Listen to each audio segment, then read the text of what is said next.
Hey folks, today is a Monday. Actually, it's Tuesday. It feels like a Monday. Tuesday, January 18, 2022. Coming up on Roland Martin Unfiltered, streaming live on the Black Star Network. The showdown has begun in the United States Senate over voting rights. The debate on the Freedom to Vote and the John Lewis Voting Rights Advancement Act took place for the first time. And Democrats used a loophole in the 60-vote rule to begin the debate. But there's no such loophole to get the final vote passed without ending the filibuster. We'll talk with Melanie, Campbell, president of the National Coalition on Black Civic Participation, about what's going on Capitol Hill. Also, the U.S. government's website for free COVID-19 tests launched a day early, and the country continues to battle a surge in cases driven by Omicron. We'll talk with an infectious disease expert, Dr. Lane Rolling, on what we can expect, and also, is this going to be with us for forever? The white cop who murdered Laquan McDonald set to be released next month after serving just about half of his sentence. A Florida cop assaults one of his own fellow police officers when she tries to stop him from attacking a handcuffed suspect. An investigation reveals the Virginia Police Department used forged forensics to get people to confess to crimes. And in our Marketplace segment, sponsored by Verizon, we'll talk with John Hope Bryant, founder and CEO of the Promise Homes Company, who has closed on a $200 million institutional debt facility. We'll tell you exactly what that means. Folks, it's time to bring the funk on Roland Martin Unfiltered on the Black Star Network. Let's go. He's got it. Yeah, go ahead. Whatever the biz, he's on it. Okay, we're fine. Whatever it is, he's got the scoop, the fact, the find. And when it breaks, he's right on time and it's rolling. Best believe he's knowing. Putting it down from sports to news to politics. With entertainment just for kicks, he's rolling. It's on go, y'all. It's Roland Martin, rolling with Roland now. He's funk, he's fresh, he's real, the best, you know he's Roland Martin now.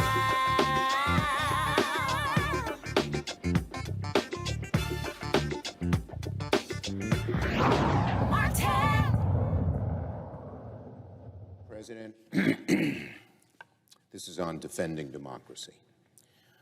The eyes of the nation will be watching what happens this week in the United States Senate. Just a few days removed from what would have been Dr. Martin Luther King Jr.'s 93rd birthday, the Senate has begun the debate on the Freedom to Vote Act and the John Lewis Voting Rights Advancement Act.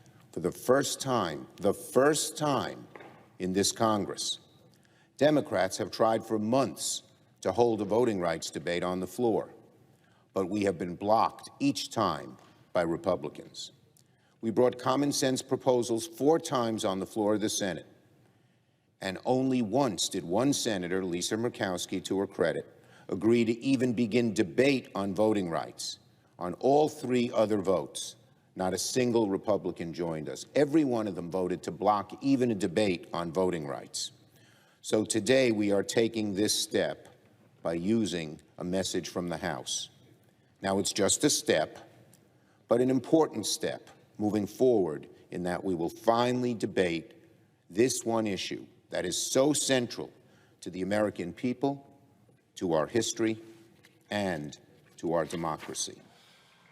That was Senate Majority Leader Chuck Schumer on the floor today of the United States Senate talking about the issue of voting rights. Minority Leader Senator Mitch McConnell of Kentucky said Democrats defended the filibuster in the past, so what has changed? Late last week, our Democrat colleagues briefly paused their quest to destroy the Senate's 60-vote threshold, just long enough to use the 60-vote threshold themselves to block a bill.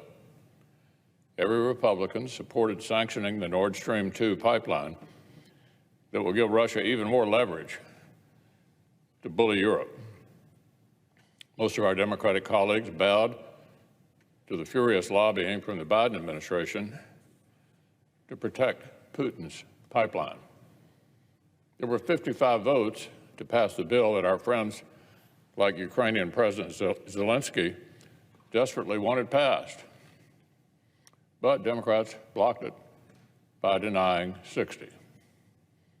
Now, many of these same colleagues have spent weeks thundering, literally thundering, that the Senate's 60-vote threshold is an offensive tool of obstruction, a Jim Crow relic, declaring that simple majorities should always get their way.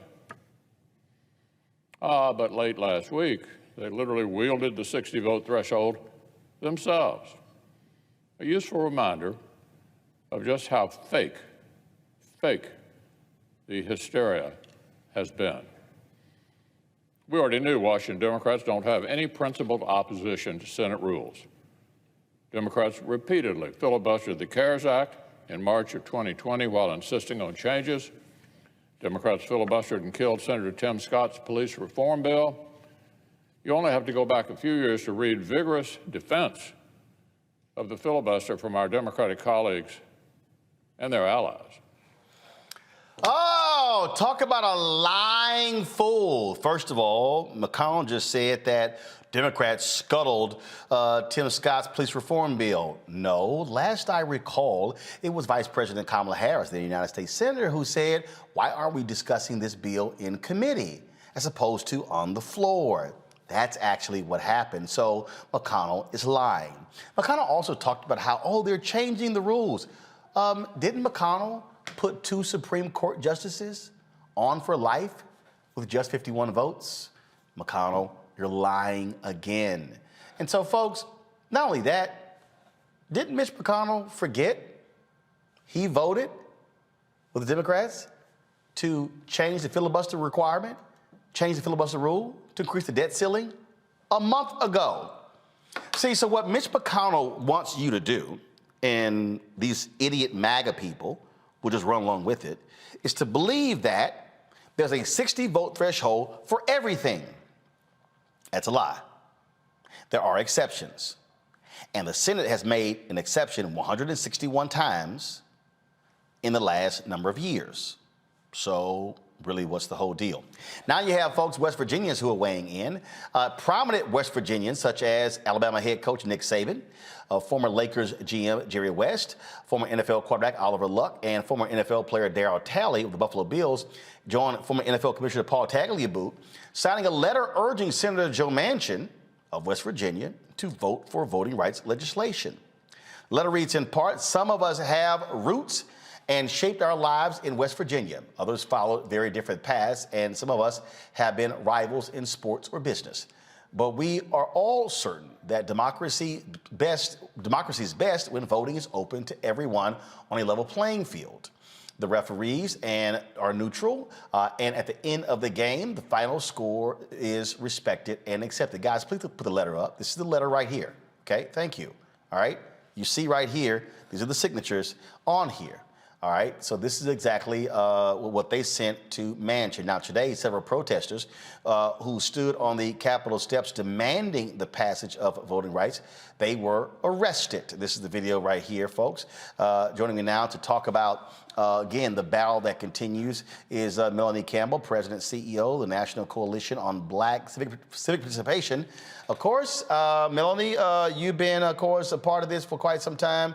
We saw those activists today. We saw the protests that took place yesterday. And so the fight continues to force us in to do what's right when it comes to these bills.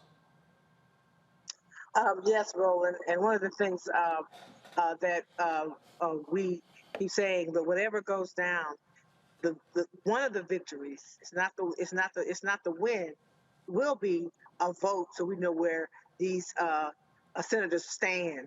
And so when it comes down to that vote, we will at least be able to know where people stand and know what we got to work towards when it comes to continue to fight to get this thing passed. And so that's what we're going to have to keep doing. You know, and what's also interesting here is as I sit here and look at what's going on, you know, you've got look, the Democrats, Manchin and Sinema, won't even support putting the talking filibuster back. I mean, my goodness. Mm-hmm. This ain't that hard.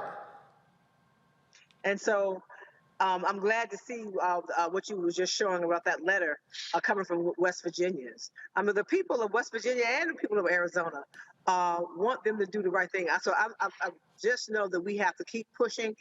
We need corporate America to weigh in because sometimes if you don't listen to the people, you'll listen to money. And so every tool in the toolbox we have to keep using and hold. And also, and I know I heard you talk about this, and also push on the Republicans.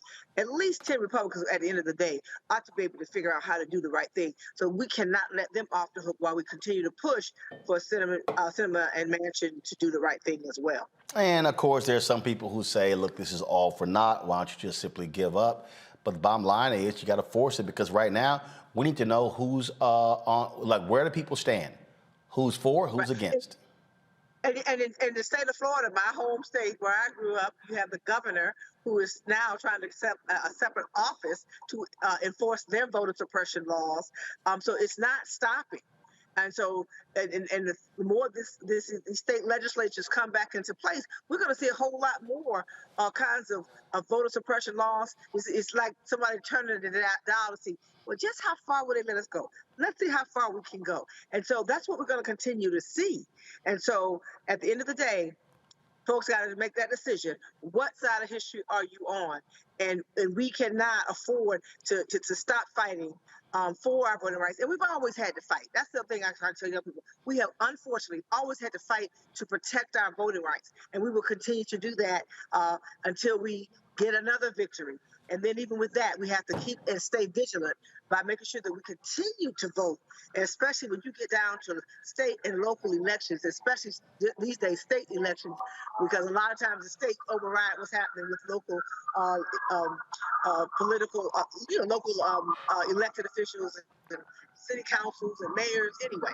And I apologize, I'm out, I couldn't get some. I know you hear them sirens, so apologize. It's all good. It's all good. And when we talk about the pressure and why that's important, all levers must be pulled to get the attention of these members of Congress. Yes. All of them.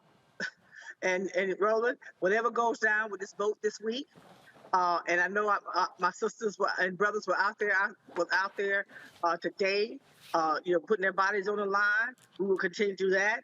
We also simultaneously have to make sure that whatever's going on, that we vote this year and continue to engage this administration. And they say they're going to stay the course, keep pushing the White House, get with the Justice Department, every tool that we can.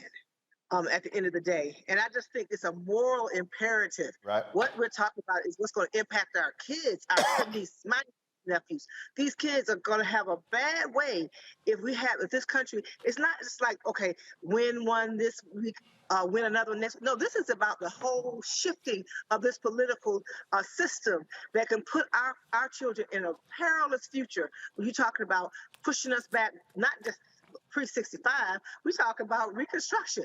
When you can do what they're doing, it's not going to stop here.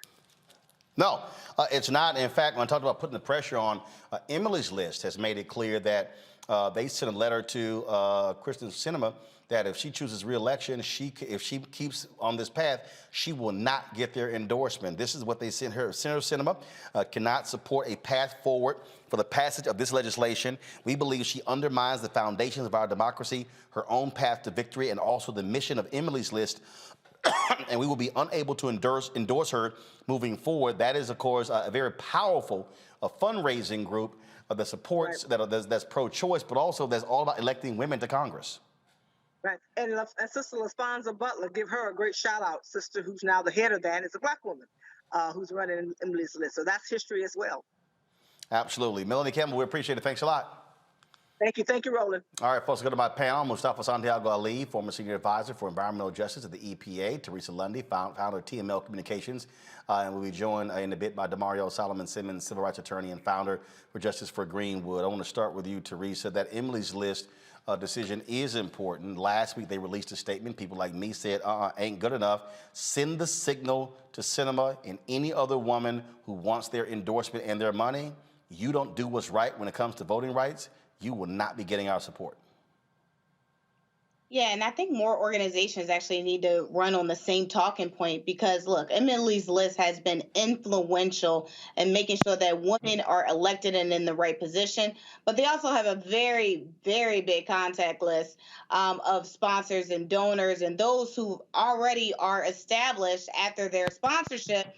But I think other PACs would also benefit from some of their talking points. So it makes sense. I think it's at the right time that they made the statement, and that it made sense. But I also think there is a time for us to really think about, what's next. So what more can some of these PACs and organizations do?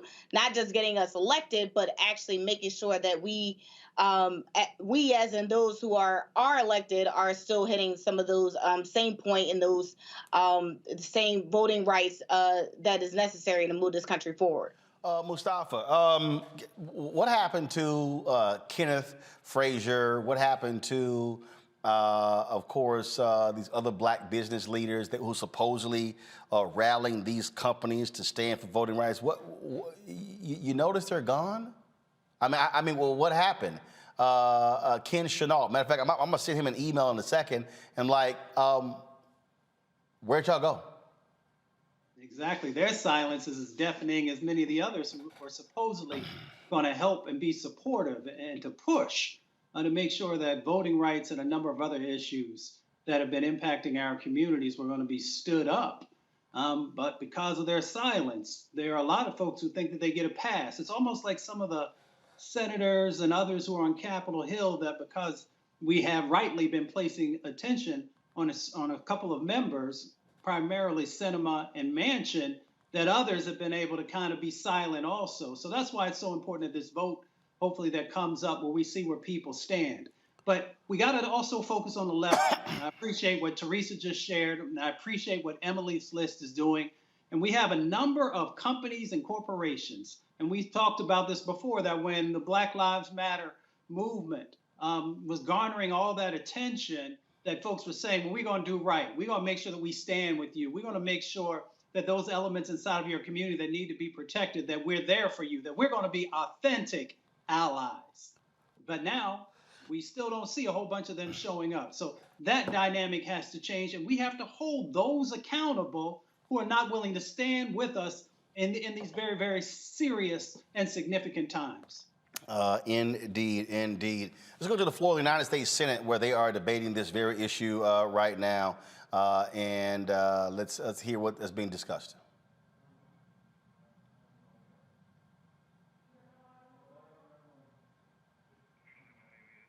Support the Freedom to Vote Act, which are designed to safeguard Americans' right to vote and secure the sanctity of our election.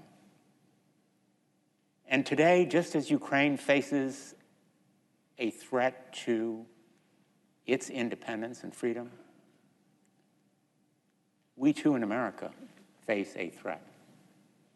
Not from Vladimir Putin directly, although he has sought to destabilize and degrade our democracy and continues to do so through cyber attacks and misinformation. Certainly 2016's interference in our elections is a warning bell, an alarm that we need to be stronger against foreign interference. But within, the threat is equally, if not more, alarming. Because what we are seeing across this great country, in state after state, are efforts to suppress the vote and restrict the franchise. Last year, more than 440 restriction bills were introduced in 49 states, and 19 of those states successfully enacted 34 laws that made it harder for people to vote. These laws make mail voting and early voting more difficult. They manipulate the boundaries of districts to reduce minority representation, and have led to a purge of 3.1 million voters from the rolls in areas that were once covered by the voting rights preclearance requirement. We are seeing a tidal wave of voter suppression that continues even as we speak today on this floor. The vote today comes in a week where we celebrate the legacy of Reverend Dr. Martin Luther King Jr. For the first time in my memory, I was out of the country on that day, but it was ever present in my mind and heart, and it should animate us today. That memory and legacy, which were so powerfully expressed on August 6th, 1965, when President Lyndon Johnson signed the Voting Rights Act into law. He called it a triumph for freedom as huge as any victory that has ever been won on any battlefield. A triumph for freedom. And it followed a mere 7 months after Dr. King launched a Southern Christian Leadership Conference campaign based in Selma, Alabama, with the aim of supporting voting rights legislation. It was a great day for America. It is one that has rightly received a paramount place in our history. It's taught to our children. The Voting Rights Act represents the best of America. And its commitment to guaranteeing that members of every racial group would have equal voting opportunities stands as one of the best days in this country. But it was no layup for the civil rights movement. It culminated a hard-fought campaign, and it was a hard-won victory of civil rights leaders like Dr. King and John Lewis, who committed themselves, literally committed their bodies, their physical well-being, to advance the rights of others in the face of violent opposition. They were beaten, sometimes near death. And for decades, the Voting Rights Act remained a crucial bulwark. It was retained and defended against insidious efforts to roll back the clock until the United States Supreme Court did that work for opponents. In 2013 in Shelby County, the United States Supreme Court gutted the highly effective preclearance regime, thereby jeopardizing the progress that the Voting Rights Act made over the course of half a century in protecting against those voter suppression efforts throughout the country. Justice Ginsburg said it best in her powerful dissent in Shelby County when she wrote that Congress enacted the Voting Rights Act preclearance requirement to cope with a vile infection of racial discrimination, which, quote, resembled battling the Hydra. Whenever one form of voting discrimination was identified and prohibited, others sprang up in its place, end quote. And the time to protect those voting rights is before they are restricted. And that's why preclearance was so important and why the John Lewis Voting Rights Advancement Act now must be enacted into law. DeMario, I want to go to you. So check this out.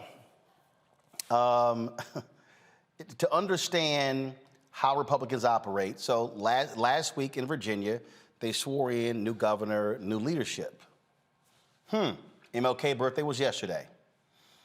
Go to my computer, please. Virginia Republicans filed 20 bills to restrict or limit absentee voting. They want to get rid of no excuse voting. They want to get rid of ballot drop boxes. One of the first actions. Now, the only reason that's not going to fly is, now granted, they control now the Virginia House. They control the governor. They don't control the Virginia Senate. Democrats still control that. That's the only reason it's not going to get passed. People need to understand. Now, mind you, it just got in. Not bills dealing with education, not bills dealing with the economy, not bills dealing with housing, voting. The first bills they put up. Yeah, because they understand power. And thanks, Roland. Good to see you and see the panel, esteemed guests. I appreciate being on this with you guys tonight. They understand power. They understand the vote. They can get everything else, accomplished if they shut down the voting. So Democrats came in and did the exact opposite, focused on other things. And I mean, unfortunately, I'm still not convinced that the Democrats are going to be strong enough to make this happen. I'm praying for it. I'm pushing it. I'm sending my emails. I'm calling the folks I know, trying to make this happen. But I don't think they really understand the urgency still at this point. Roland, at this time, I mean, if we look at the Biden administration, we all want it to be very successful. I was hoping the Biden administration will be transformational, like LBJ's, Lyndon Baines Johnson's administration. Up until this point, they've gotten a really bad grade. I almost say they're probably down there with a D or an F when you think about the things that are most important to Black people in this nation. That's police reform, voting rights, getting COVID under control, and reparations. I mean, they get zeros on all of those at this time. Well, look, I get that, but frankly, you can't make a comparison to this Congressman LBJ. You can't. So here's a perfect example. I'm going to show you this right here, Mustafa, and this is, and I get folks using the comparison, but you can't make the comparison. This right here, Voting Rights Act of 1965. You're pulling up 333 to 85. That was in the House. 333 to 85. So let's go Senate. Okay, I'm gonna pull this up in a second. In terms of the actual vote, people understand.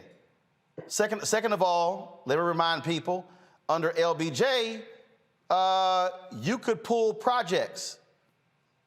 They already got rid of pork barrel projects. You can't do it. Now. They could have brought it back. No. Follow me here.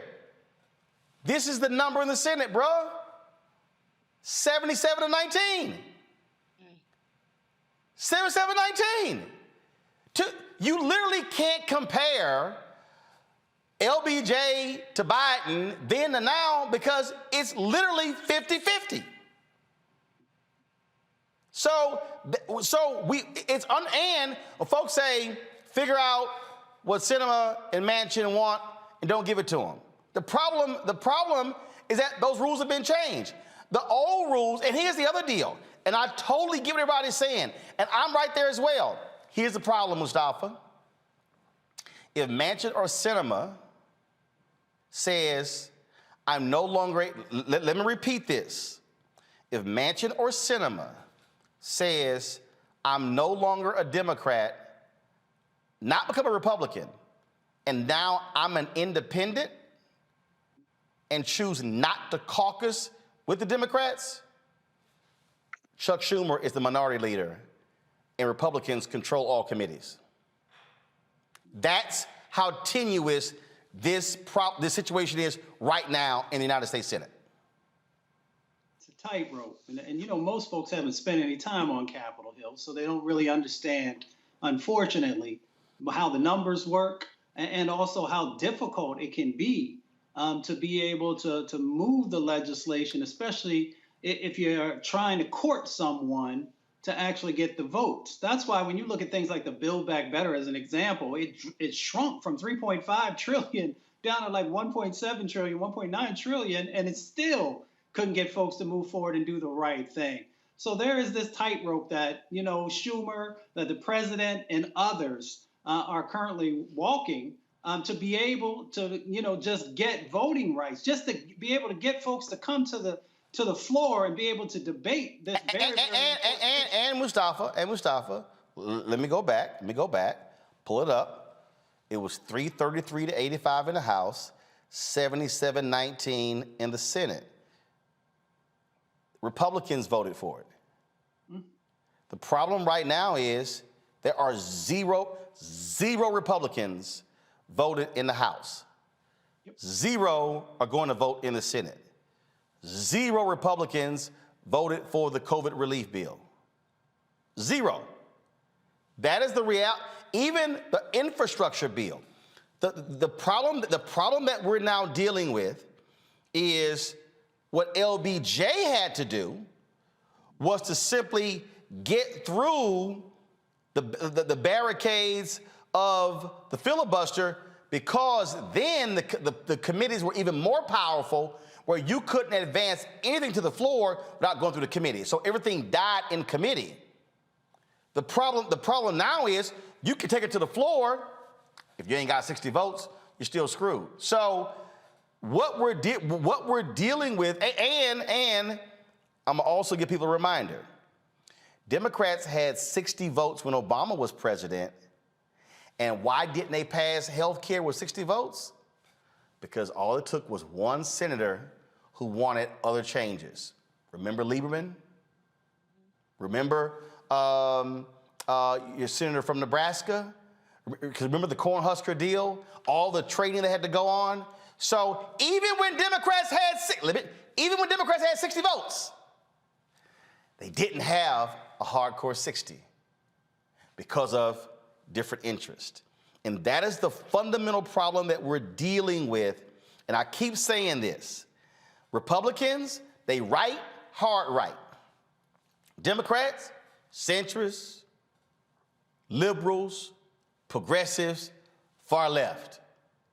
They tent so big, you got to sit here and juggle, Teresa, to satisfy all these different interests on the Democratic side just to be able to get the bill to the floor.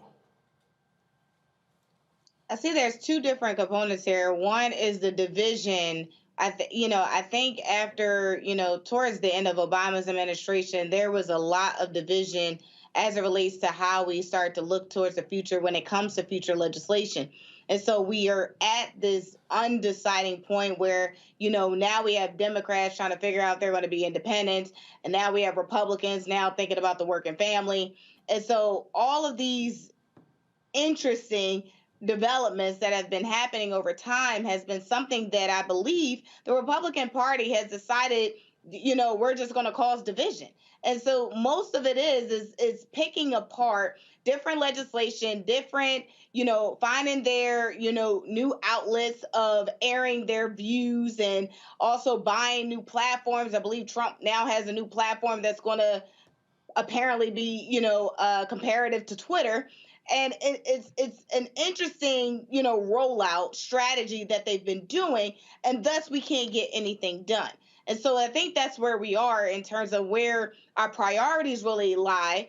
And Roland, to your point of all the special interests that ultimately come into play, is that we don't have a foundation of people trusting each other in Congress or in the Senate. And so, again, when we can get those votes back in 1965, and it seems like we just can't get these votes today, we are at this very fine line of, those we are getting elected, are they going to be aligned with the other senators and their other colleagues? And that's where, the division is actually aligned, because it seems like no one is trusting each other to get things past the finish line. And here we are, the American people, suffering. Well, but also I think what we have to also really deal with is that we are seeing what happens when you do not ignore state politics. Here's what we're up against right now, DeMario. We're up against trying to pass a federal bill to stop what's happening on the state level, because they control that. And so, as I talked about last week, when we have to understand how geography plays a role in all of this, the importance of these rural areas and who lives there and the power that they are wielding in these various states. So this is a much more complicated issue, but it also goes to show, look, in the last election, Democrats were anywhere from 5 to 8 seats away from taking control of the Texas House. Guess what? If you control just one of the chambers, they can't pass anything. See, so we also got to talk about that. Okay, how do we now look at the map and but what are we now dealing with? Well, damn, you kind of need the federal bill because the Supreme Court has already weighed. They're not going to weigh in on partisan gerrymandering. So you need the federal bill to stop partisan gerrymandering so Republicans aren't able to gerrymander themselves into veto-proof majorities on the state level. So they are working a multi-pronged strategy to maintain and wield power. Right, Roland, and this is why I continue to argue that the Democrats have been short-sighted and weak on this. I mean, they should have saw this coming. The first things that should have happened when President Biden, from my opinion, when he got in office, was push these bills through. Push through the Supreme Court to be expanded. Push through the bills that's necessary. Man, you know they scared. Listen, the Supreme, the expanded Supreme Court, man, what did they announce? Was it a study? Was it a blue ribbon panel? Let me just finish. Yesterday, we celebrated your frat brother, Dr. King, and rightfully so. And one of the things he said. Go ahead, repeat that again. I know that paying you to say your frat brother, but go ahead. It's your frat brother. That's right. It's your frat brother. Absolutely. But Dr. King. Hold up, and Mustafa. Just want to let you know that too. But go ahead. Radical change in structure. So everything you talked about was structurally, and we didn't do the necessary structurally. So now we've allowed, the Democrats, have allowed all of these state houses to gerrymander. That should have been number one on the agenda, getting the voting together, getting the Supreme Court together. Because as you just stated, what people don't understand is that white people from around the world are okay with being in the minority and having all the power. That is what apartheid was about. They don't mind that. They don't care about the numbers being, going to be more black people and more brown people by 2023 or 2034. They don't care about that. They care about the power. And our people on our side have been short-sighted. Even when Obama was in there, we all love Obama, but they had 60 votes and they allowed that to stop them. It should have been more foresighted like the Republicans have been. We need this. This is a matter of life and death for our community. You stated it, Roland. They can lock in super majorities that will be there for decades to come. They already have a majority on the Supreme Court, 6-3. Why the heck is our Kennedy not moving off the court yet? These are the things that the Democrats just don't play politics as well as the Republicans, point blank. Well, it stems also, Mustafa, from the 1965 Voting Rights Act. I mean, we always say on this show, black success has always been followed by white backlash. And what we are talking about right now has literally been the war, the political and judicial war that is a direct result of 13 years of the Black freedom movement from conservatives. They were angry that the courts took Brown versus Board of Education 1 and 2, and they used, and the African Americans and liberals, Democrats, whatever you want to call it, used the courts to change. Those Southern Dixiecrats, those racists, those Confederates were pissed off. Many of them became Republicans. And the reality is, the system that we're talking about right now is built on race. And that is what we have been battling. Let me also remind people of this, and I think it's very hard for people to acknowledge this, Mustafa, and it's real. 72 to 74% of the total electorate in 2020 were white. We talk about African Americans voting, absolutely important. But we have to vote to the edge of our capacity. We have to completely maximize our numbers. Then we got to look over here at Latinos and say, man, what y'all doing? Is it going to be 70-30, 65-35, 60-40? And so it's also a numbers game. Many of us thought, because of the white folks dying off, numbers shifting, that the 2020 election was going to be the first election in American history where less than 70% of the total electorate was going to be white. It was 72-74. We're still dealing with white politics. White politics. We're still dealing with, Mustafa, trying to deal with white Democrats who were appealed by Trump's message of Make America Great Again. He beat Hillary Clinton by 450,000 votes in Ohio. The same white workers who picked Obama over McCain. So we are still, so for all of what we're laying out, and then when you talk about Latinos, you got to deal with white Hispanics who identify more white than brown. So which is why the only way this happens is if you're dealing with a multicultural coalition. It cannot be black only. You have to have a multicultural coalition to win and beat back what is going on with the Republican Party. Well, that's been the message. Dr. King shared that message that we needed a multicultural set of actions and individuals coming together. Our brother Jesse Jackson, the same thing. And then even Reverend Barber has all been focusing on and helping us to understand, our sets of commonalities. And that if we come together, we can actually begin to move the needle and we can begin to win on many of these issues. This set of strategic plans that Republicans have put in place has been going on for over 60 years now. The set of steps that they understood that they needed to move forward on.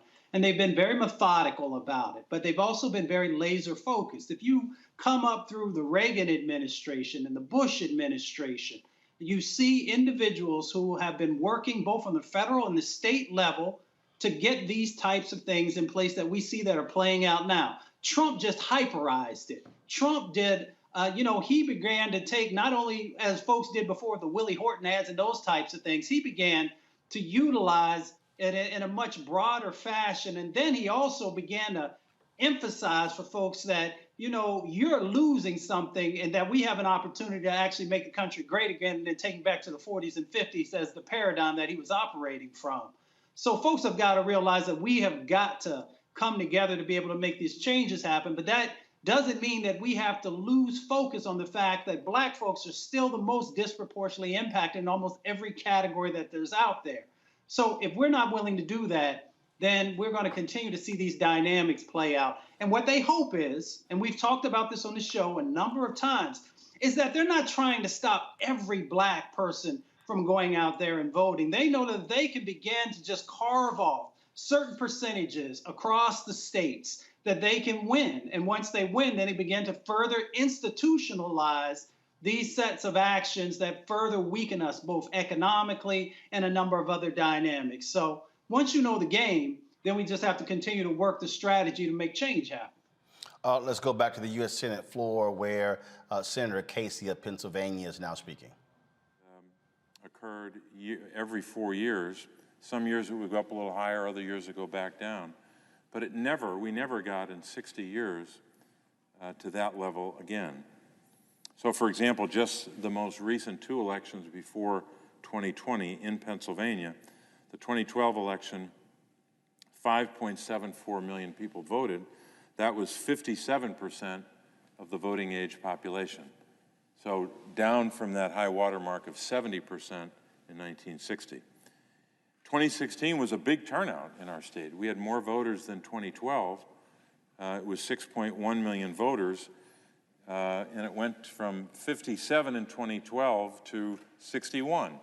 So it got over that 60 mark, but of course 61 is not 70, so we got nowhere near. Even in 2016, when you look at the percent of the voting age population. So that's the backdrop of 2016. Big turnout, but not the turnout level we saw in 1960 or 64 or a few other years. Then in October of 2019. Pick up on that point right there, Teresa, Mustafa, and DeMario, because I'm going to go to North Carolina. 2008, then Senator Barack Obama wins North Carolina by 14,100 votes. I mean, black folks were turning out in droves. If you read Reverend Dr. William Barber's book, The Third Reconstruction, he talks about how low turnout was in North Carolina. They then began to make changes there. And then in 2008, I believe it was at 78%, the highest they had seen, and it put them in the top percentile in America of voter turnout. 2010, Republicans took control of the legislature. Voting laws put into place. So the data is very clear. When you begin to see large turnout, but in terms of the percentage going up, then you see Democrats winning. Let's talk about this here, because we're dealing with this right now. Teresa, I want to start with you. U.S. Senate race in Pennsylvania, because Toomey is retiring. U.S. Senate race in North Carolina. U.S. Senate race in Wisconsin. U.S. Senate race in Ohio.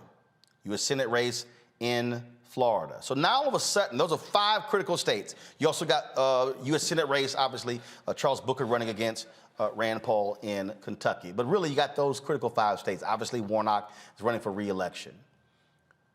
So when I hear people, when I hear black folks say, man, hey, look, man, we turned out in 2020, it didn't happen.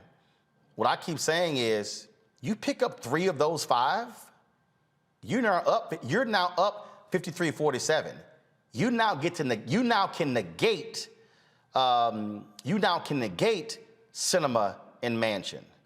And so what should the messaging be, Teresa, you're in communications, to black folks to say in Pennsylvania, while we must try to max out our numbers, not be happy with 55% black turnout. No, say we need 75, 80, 85% black turnout in Pennsylvania to keep a Dr. Oz or whoever the hell other crazy ass Republican they're gonna try to nominate. Well, one, you're absolutely right. You know, the Commonwealth of Pennsylvania is a very interesting space to do politics. You have the Western sphere, and then you have the middle, 67 counties. So you have the middle counties that are very, different when you come to Philadelphia. Okay, Teresa, stop dancing, just say it. Philadelphia and Pittsburgh, is America. The rest of Pennsylvania is Alabama.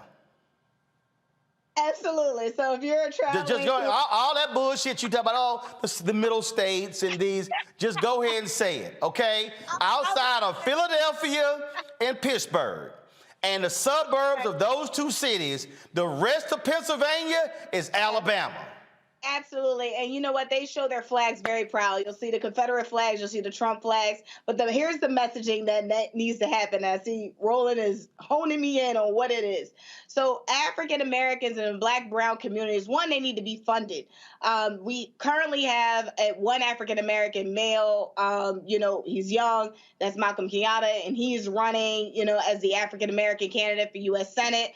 But then we also have a whole slew of GOP Republicans, and I believe they're going after the Black vote. They are consciously thinking about the working families. They're thinking about blue collar. And so they are trying to spend dollars and cents to make sure that their message is clear, which is, if you're tired of dysfunction, get with us.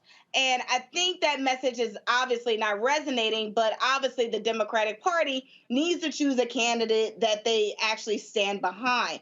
And so what we have currently is a Pennsylvania Democratic Party that is kind of on eggshells on who they're actually going with. They have not picked a nominee.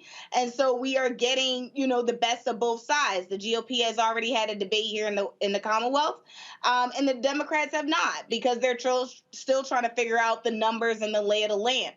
But I think if they really want to get on message and if they really want to speak to Black and brown communities, one, they need to financially make sure it happens. Two, they need to make sure that that effort actually takes place. And then three, also realize that we are still, as much as we're thinking about the U.S. Senate race, we're also still thinking about the maps and how they're being drawn. And so everybody is kind of at an unease feeling. Well, keep in mind, the maps are no big deal for Senate races because they're statewide. So the maps matter for congressional races, state rep, and state senate. For United States Senate, it's statewide. Maps don't matter. And so, yes, that doesn't matter. But then you still have those candidates who are still trying to figure out who are they supporting within that. So there's still a divide, and I don't think the Democratic Party has really gotten on the same page. But I think Republicans are making an assertive effort to reach into Black and brown communities. Now, we haven't seen it yet. We haven't seen some of these resources, but they are absolutely, trying to use the talking points of, gun violence and, poverty and trying to figure out nuances that will definitely be appeal, but also not too much. So, I think there's a lot that they can do, but there's nothing that really has been shown. It's really them trying to find unification within their own party right now. Obviously, it means laying out what it is that we want. See, DeMario, I always, when people yell tangibles, let me remind you, one United States senator cannot deliver what you want. You got to get the votes. But it does mean if you're in Pennsylvania and you Black folks, you're establishing this is an agenda that these are the things that we want to see get done. And so I think if you say we want the George Floyd Justice Act, whoever is running for these U.S. Senate races, they have to be asked that question. In the primary, in general, do you support the George Floyd Justice Act? Will you vote yes if you are elected to the United States Senate? Do you support For the People Act, John Lewis Act? Do you support, so you go down the whole line. But and I'm going to say this, and people, again, I don't give a damn what they say. I don't care about these people, man, Rollerball, you're always trying to get us to vote Democrat. No, I'm trying to get you to vote for life or death. I'm trying to get you to understand that Medicaid expansion leads to hospitals not shutting down. I'm trying to get you to understand that when rural hospitals shut down, we die. I'm trying to get you to understand that Republicans don't want to expand Medicaid in these states, even though the money was provided by Congress to do so. They still said no. So at some point, we also have to say, here are the real things that are happening. But what we can ill afford, I understand being pissed off, mad, angry, upset. But the quickest way, DeMario, to guarantee we will get screwed is if we sit at home. So the question is, what do you say to that person who's like, I ain't gonna vote? What do you say to the people, the campaigns, the folks who are running, what they must be saying to African Americans?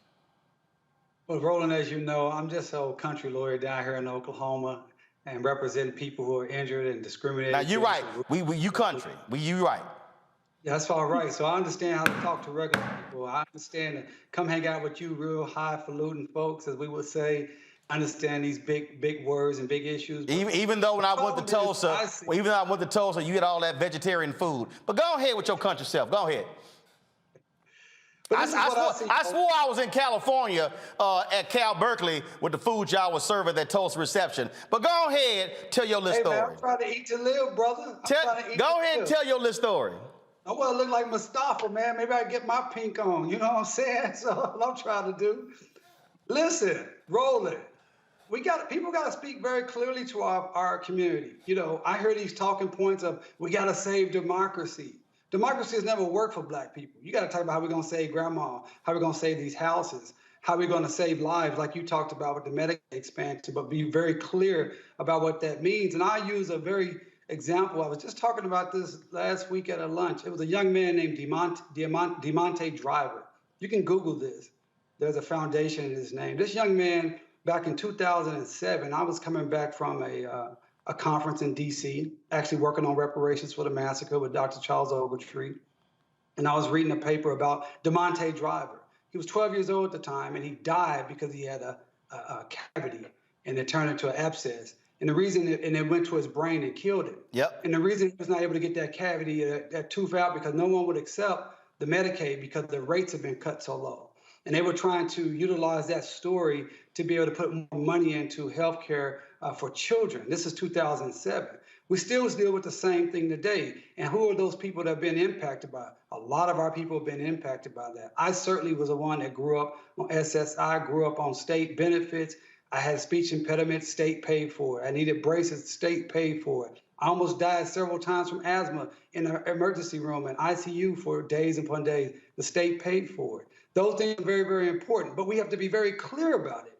Clearly state how it's going to help our lives. Don't talk about these saving democracy and all of that. We don't care about that. We care about paying our bills. We care about our kids being educated correctly. We care about stop being brutalized by the police. We care about our communities looking the same as the white communities. We care about making sure the street lights work. We care about being treated as absolute first-class citizens. Don't come talking to us just because it's time for primary. Spend time, as the sister said, put resources behind our organizations, resources behind our leaders that we pick to help us understand what's going on. Those are the things I think Democrats need to say. And I'll say one more thing to that, Roland. You're absolutely right. It's not about, I'm not trying to say Democrat. The reality is the Republicans are a white supremacist party, period. They're not about ideas. They're not about anything. They're going to pull out of debates. They don't have a platform. They're letting you know the only thing we care about is maintaining power for the minority of folks that we wanted to have power for, period. So when you understand that, the only game in town really for us, unfortunately, is the Democratic Party. It's a terrible position to be in, but that's where we are. That's the reality of it. Mustafa. Housing, healthcare, jobs, and education. That's what folks care about in Canonsburg. That's what people care about in Uniontown, Pennsylvania. That's what folks in the Hill District in Pittsburgh care about. And my sister, Teresa, got Philly on lock, so she knows what folks are talking about there. And you got to tie it into the real world things that are going on in people's lives. And that means that if you're serious about winning this next set of elections, all the way up and down the ballot, then you got to be making the investments now, in this moment, in those areas, with those trusted voices that are in those communities who've been trying to hold it down for years. You can't wait until we get to July and August and then try and ramp things up. Support those Black organizations that are on the ground right now and those leaders in those communities, and make sure that you have these core elements that folks care about and show them how you are going to be able to make it become a reality, and let them know we just need one more. We used to talk about that all the time. I got some, but I need one more. We need one more senator in each one of these respective states to be able to make change happen and to be able to make your life have, the things that are necessary for you to be able to not just survive, but to thrive. Absolutely. All right, folks, got to go to a break. We come back. COVID is still impacting us. Now it's the Omicron variant. The question is, what can we do? Are we just going to have to live with this? And if so, how do we do it? What else is going to disrupt? We'll talk with an expert about that. And y'all know how we roll. I don't talk to people who read about COVID or medicine or science. We talk to those who actually study it, live it, because they're experts. You're watching Roland Martin Unfiltered on the Black Star Network.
Black Star Network is here. I'm real revolutionary right now. Support this man, Black Media. He makes sure that our stories are told. Thank you for being the voice of Black America, Roland. Stay black. I love y'all. All momentum we have now, we have to keep this going. The video looks phenomenal. See, there's a difference between Black Star Network and Black-owned media and something like CNN. You can't be Black-owned media and be scared. It's time to be smart. Bring your eyeballs home. You dig?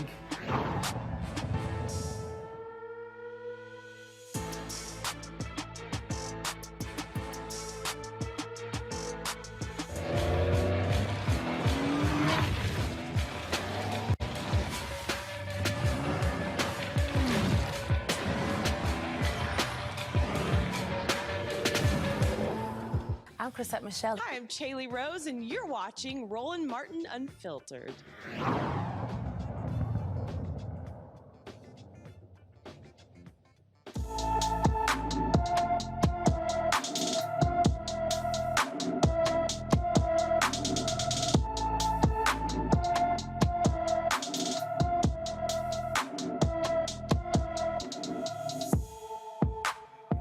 The family of 17-year-old Zion Foster needs your help finding the teen who has been missing since January 4th from East Point, Michigan. She is 5 feet 1 inches tall, weighs 120 pounds, with black and blonde hair and brown eyes. Her family believes she is being held against her will.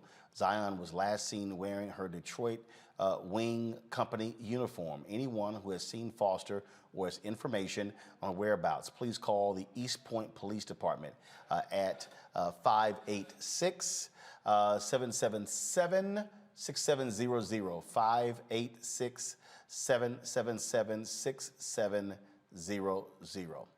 All right, folks, we are truly living in an international pandemic. We are seeing how COVID is still impacting us on a daily basis. Now the Omicron variant, it is extremely infectious. 332 million cases of COVID in the United States. Worldwide, 5.5 million people have died from the virus in the United States.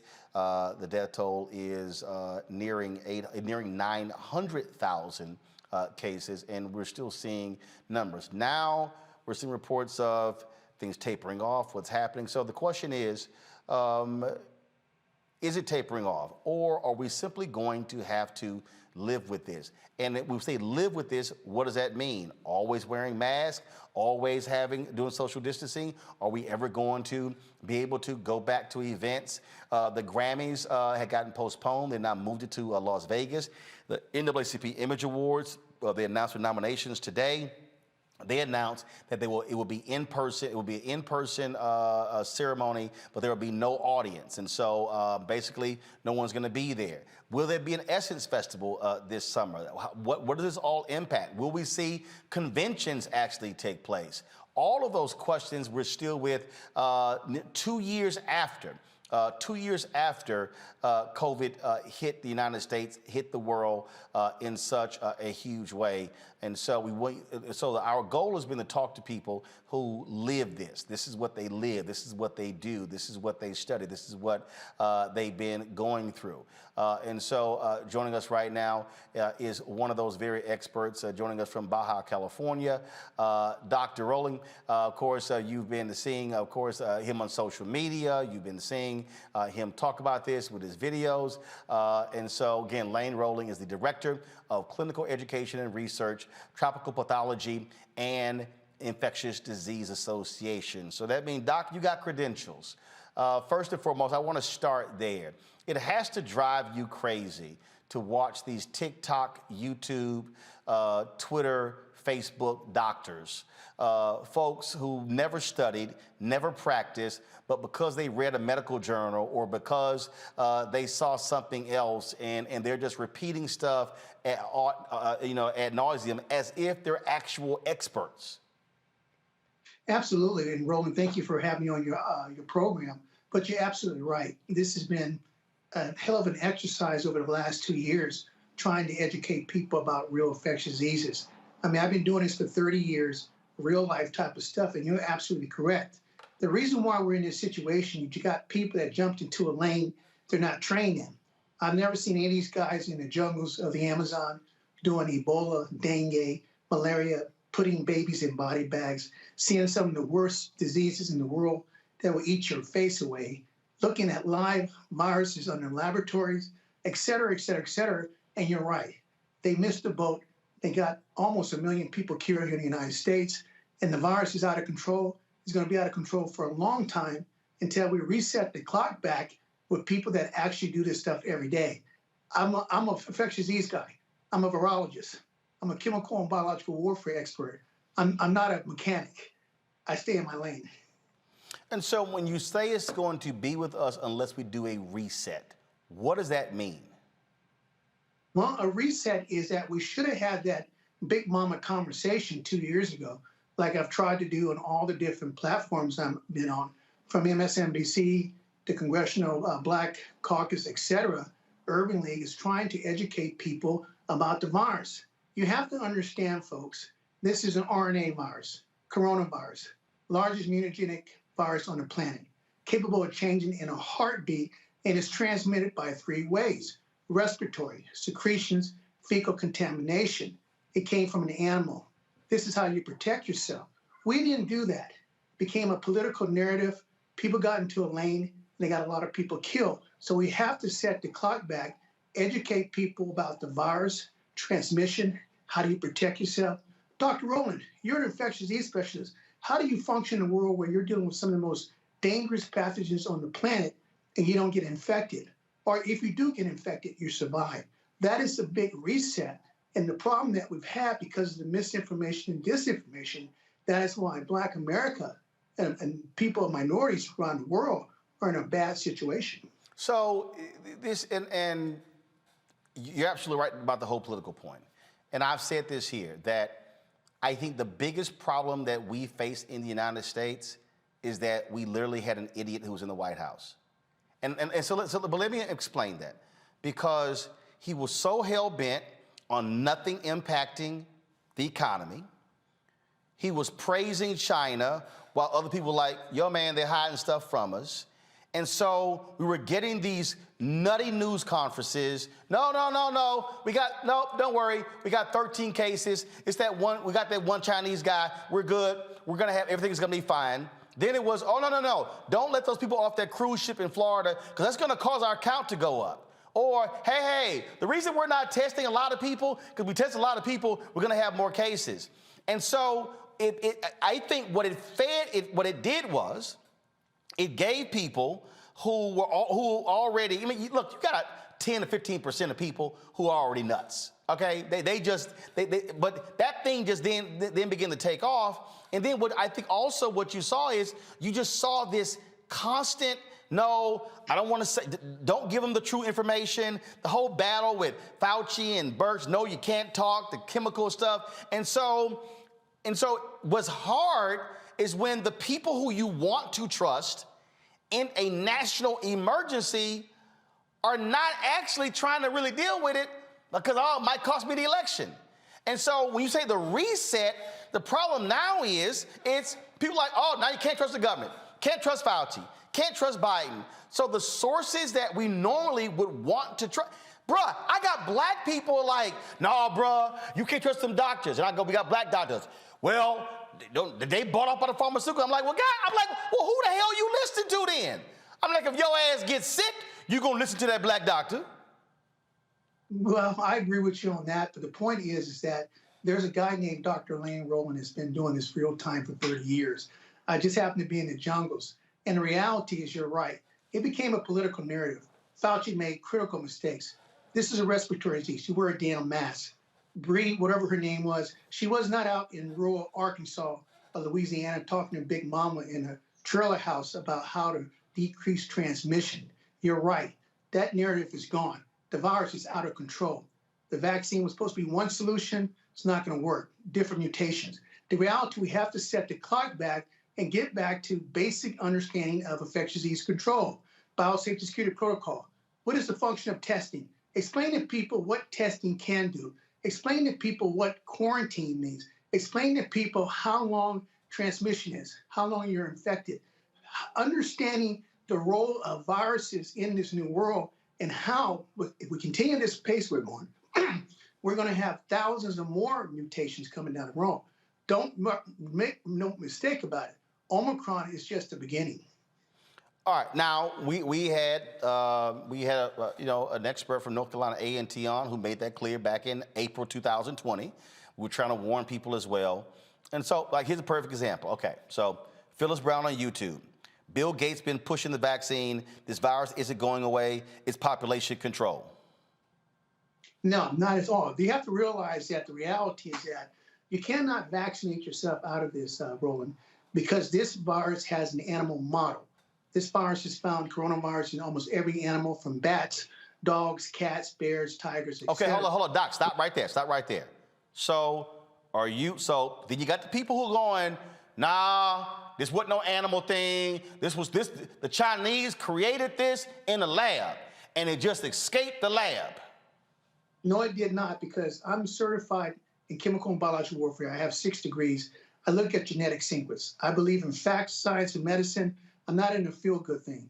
True, do we do gain of function on different diseases? Absolutely. But you have to realize the virus is doing its own gain of function by doing mutations to survive, natural theories of selection. So when we actually look at the genetic pattern of the actual Wuhan and alpha strain, it has not been manipulated. We can look at the genetic sequence and tell if we manipulated the gene, amino acid, point mutation, etc. So the reality is that is debunked.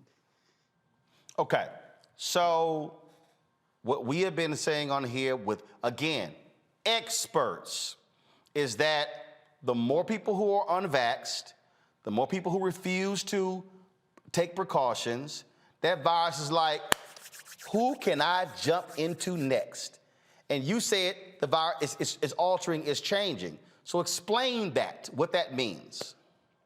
Well, the reality is this, Martin, is that the virus, when it feels pressure, and I've talked about this on the Larry Bennett show, Little Rock, et cetera, is that if a virus or a microorganism feels a pressure, it's going to change. It's natural theories of selection. So, for example, you create a vaccine for this virus, and you never create a vaccine in the middle of a pandemic because you're going to create super mutations.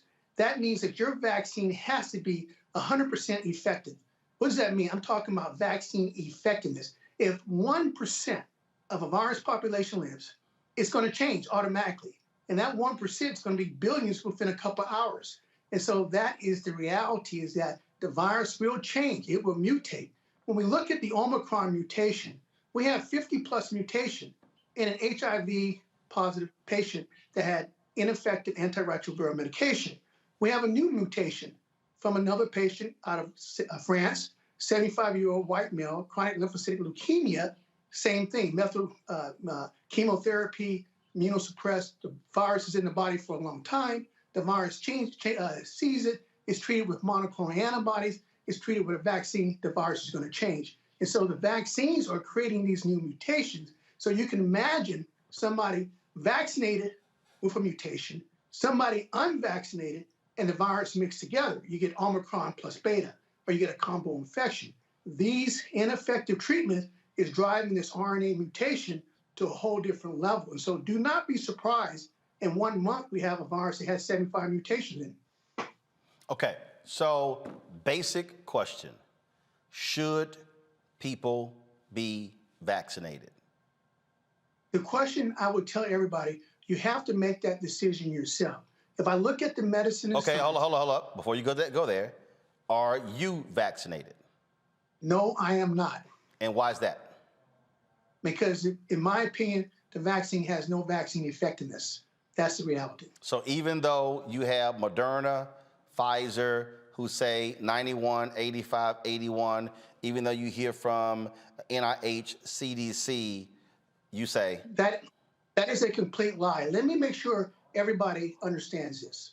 There's 2 words that people need to understand in the vaccine world, especially in virology. We have vaccine efficacy and vaccine effectiveness. Vaccine efficacy, Pfizer is going to get a 95% vaccine efficacy all day long. But when you put it in the field, the real world, that number jumps down to about 45% vaccine effectiveness. Johnson & Johnson's down to 13%, Moderna's down to 54%. Ineffective. Then when you play it against these new mutations, the Omicron is probably 0. And this is reality because you cannot have a vaccine that has multiple capabilities. You have to have a vaccine for the alpha strain, beta strain, gamma strain, delta, Omicron, IHU, and they're not going to do that. So when we put it in the real world, when you test everybody, the big mamas, the diabetics, the kids with autism, the women in their first trimester, that number is not going to exist. And that is what's driving this mutation, global endemic infection that's going to be with us for the next 50 years plus. So with that in mind, but of course there are other doctors, other infectious disease experts who say we should get vaccinated.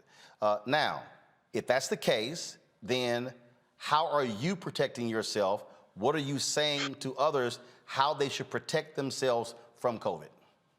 Well, let's start before I answer that question. If you believe in a vaccine, and I'm on the Black AIDS Institute, and we have a thing called CD4 marker for HIV patients. That measures somebody's health. I've been telling people from day one, I helped write the vaccine platform for the Vatican. If you're going to do a vaccine, you have to know what your neutralizing antibodies are. What are they? You get injected, you create antibodies. You measure that. You measure that at 0 day, 30 days, 60 days, 90 days, 1 year. And then you know what your level is. So that's the reality. Neutralizing antibodies is your marker for vaccines. That is the way it is. That's how simple it is. And you have to tune that into the equation. The way Dr. Rowland has always said is that you have to have great biosafety security protocols. Folks, I don't care if you're vaccinated, unvaccinated, wear a mask. Folks, make sure you wash your hands with antiseptic hand wash. Make sure you don't wear your shoes in your house. And least of all, when you're out in the public arena, do not touch the kiosk at the bank machine. Do not touch the PM machine at Walmart. They're contaminated with feces. You make sure you protect your hands and sterilize the environment you're in. Create that bubble. Make sure you have an air purification in your home. If you're at a job and the job is forcing you to be at work with 24 people in a room, you better have great air purification because we know that you can be infected within 5 minutes to 5 seconds of being exposed to the virus. So these little nuggets that Big Mama talked about many years ago, what we use in the world of bioinfectious disease control as an infectious disease specialist is the same concept that people have to use every day. Social distancing, making sure when you go in the public bathroom, be careful, especially at O'Hare Airport, where there's no toilet lids and you flush the toilet and there's feces everywhere with viruses. People don't think about that. Even going to the grocery store, and you watch people go to a grocery store, they pick their nose, they spit, they cough, they scratch, they squeeze the avocados, and they're infected. And you bring that home and your family touches that. So these biosafety security protocols are true, tried, and blue. And at the end of the day, Roland, the reality is natural immunity is always going to win. We know for a fact you get infected, you're going to have neutralizing antibodies for 6 months. If you go down the vaccine route, you will be getting booster shots 4 or 5 for the next 50 years. And that's going to be a whole different story too. So again, so walking through that, because again, we've had infectious disease experts like Dr. Tyson Bell on who says absolutely get vaccinated. Stephen A. Smith just talked about his COVID battle. Doctors told him had he not been vaccinated, he would have died from COVID.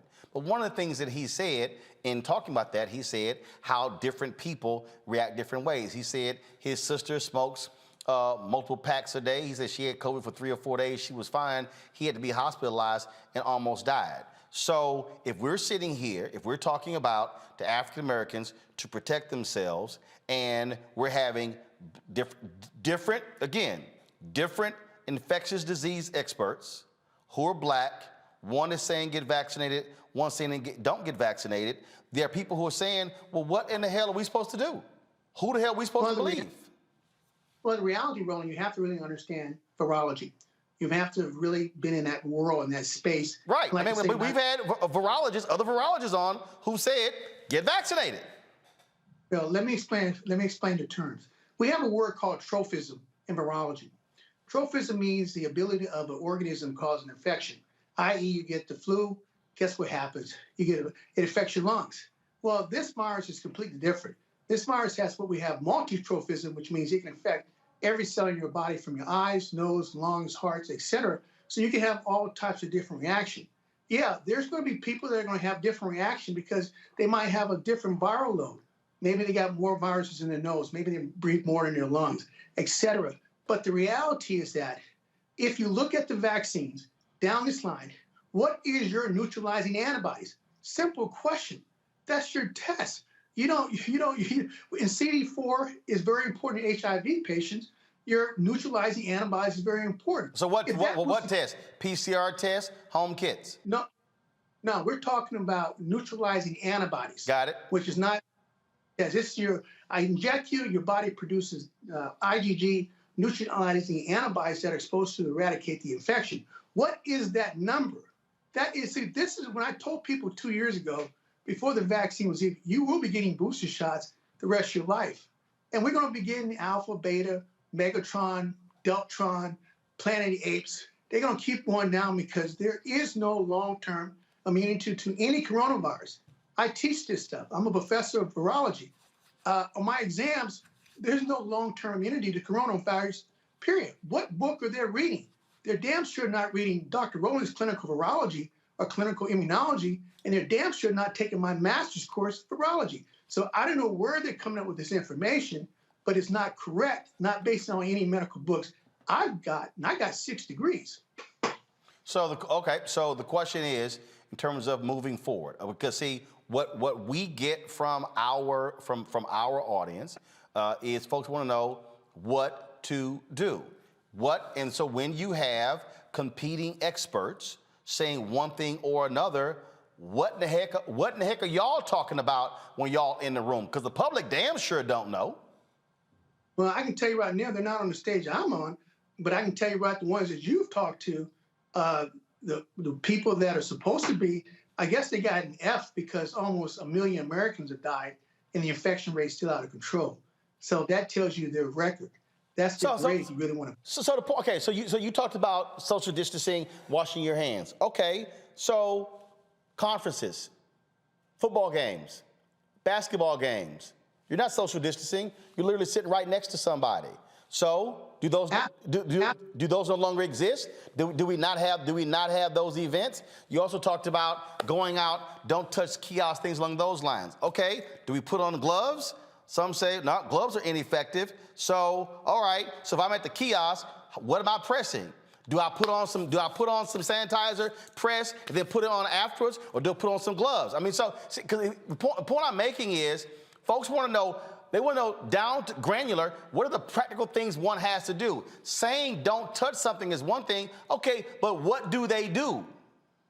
Well, that is why you follow Dr. Rowland to get the biosafety and how to navigate into the new world. You have to understand, Rowland, this disease, this virus is out of control. We have to get kids back in school. That is one of my main missions, getting schools open, getting people back. Okay, hold on. I want you to hold that point because my panel's going to ask some questions. I want you to answer that, but I'm going back to answer my question.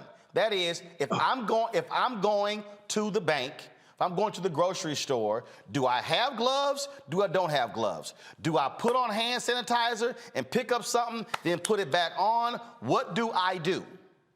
What you do is you get your hydrosol viral spray and you spray that area before you're going to touch it.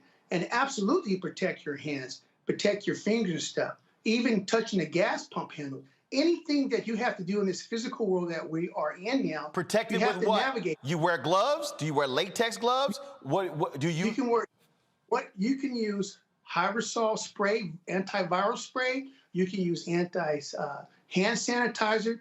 You can wear disposable gloves. Anything that protects your hands from being in the contact for a transmission of that disease, you have to do that. So what I'm saying is, if I'm going to pump gas, do I put on some hand sanitizer, pump my gas, and then when I'm done, put some back on, and am I good? Hell, I would put that and also grab a paper towel for extra protection. Okay. Absolutely. Okay. Now, again, events, conferences, football games, basketball games, concerts. I can't social distance. They're literally sitting right there. I don't know who they are. And they're sitting in front of me and behind me. It's impossible to social distance on an airplane. But this is the new world that you have to navigate. Right. So what I'm asking, what do we do? You're going to have to get an upgrade mask, or you're going to have to do some serious situational changes because these events are super spreaders. Okay, so Let me give so you the hold up. The upgrade mask. So is it the N95 mask? All right, there are better masks. You can get an antiviral mask.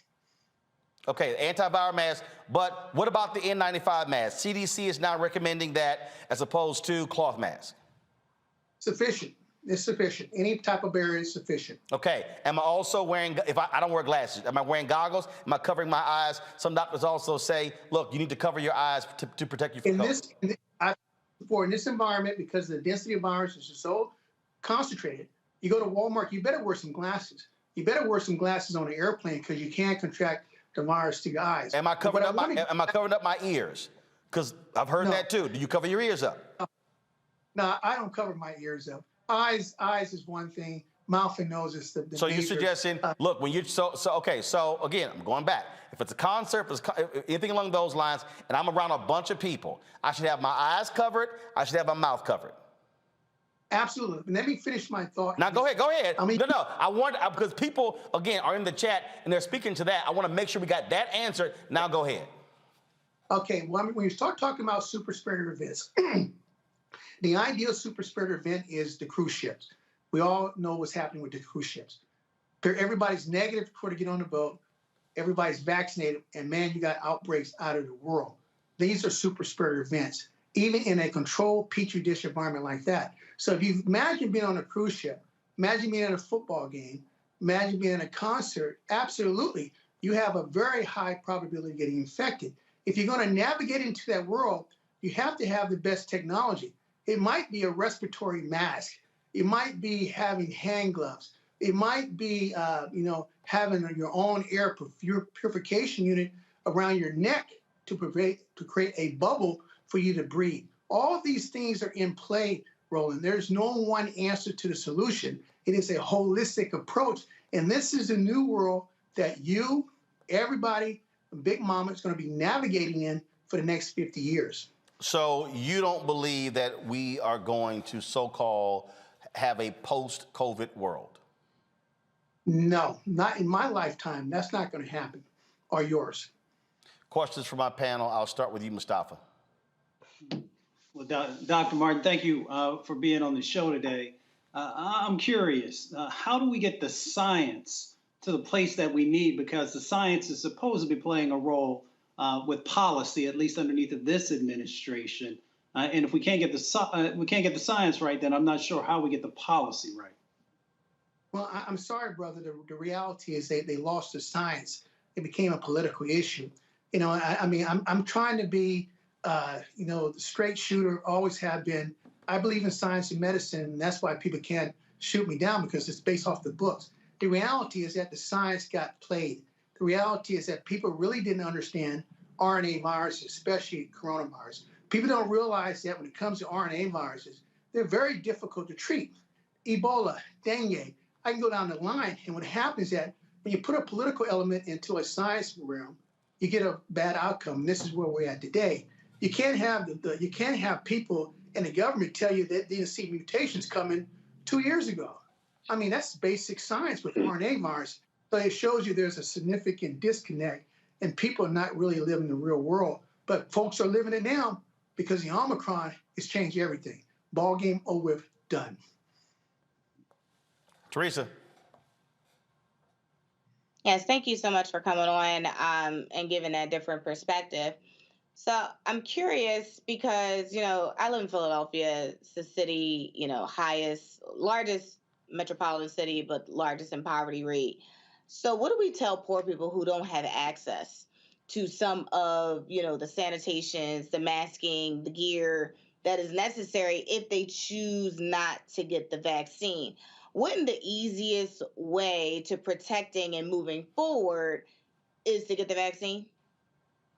No, not the vaccine. The reality is that when I was put on the COVID healthcare task force for the Black Congressional Caucus and also working with the Urban League, Scott Hamlin out of Arkansas, we understand the significance of poor people really not having access to internet, the best technology. They can't afford the mask. And this is a significant problem that we have to be able to provide to these folks the same amount of effort that we provide for everybody else. And you have to understand the impacts of diseases. It's not just about the physical impact, it's the emotional impact. We've lost a whole generation of children to school. We're going to lose more generations of kids to school because of the Omicron situation. So we have to get back in the community, roll them sleeves up, get, like we say in the military, boots on the ground. We have to start all over and educate people about the reality of this virus, what our capabilities are, what the treatment is, and people are going to have to really put money into this effort, not because it's a moment. I mean, we've always had healthcare disparities. The reality is that now we really know we really have healthcare disparities, and we have to put the money where our mouths is because this disease, this virus is out of control.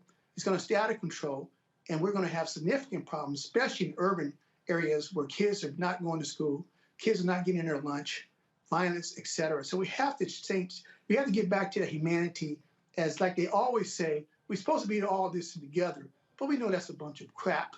We're going to have to do it ourselves. DeMario. Hey, Doc, a couple of questions. One, where do you teach? I teach in the Heinrich Boutique Institute in Germany.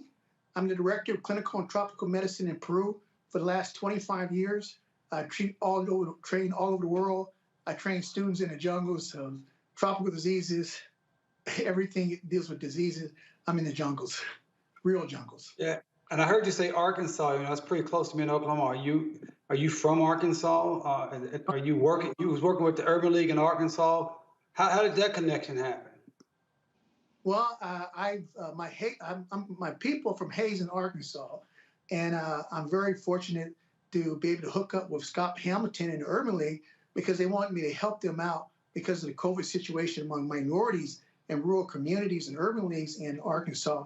That's my connection. So me and the Urban League of Arkansas hooked up about almost a year ago, and I've been doing lectures, town halls, giving people food, educating the poor people in the rural areas, giving out free masks for poor folks to help them fight the COVID situation. So that's my connection to Little Rock, Arkansas. Okay, cool. One last question, Roland. So, Doc, you said how we treat this. Now, what we are now, you said it's an elf, and I think the proof is in the pudding.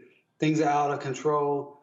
If you were Dr. Fauci's position or had control over the policy for COVID, what specifically would you do to get it under control? Well, the first thing he should have did, if you're in this business to save people's lives. I'm saying, what would you do? What would you do right now? I'm about to tell you that. My reality, what I would have done was get on a national platform worldwide. Not what you would have done, like what would you do like now from today moving forward? Right. I would set the clock back. I would tell everybody, sit down. We got a national press conference. We're going to talk about the virus. How are we going to get through this? Where do we find the virus at? We find it in feces. What do we need to do? How do we treat it? What happens if you get a head cold? Tell me about all the different things. I would tell you about how to create that bubble for yourself and how we navigate. I would tell you what does testing really tell us? How accurate is testing? I would tell you about the virus. I would tell you about solutions from air purification units to the best antiseptic hand wash. I would tell you how to navigate in this new world.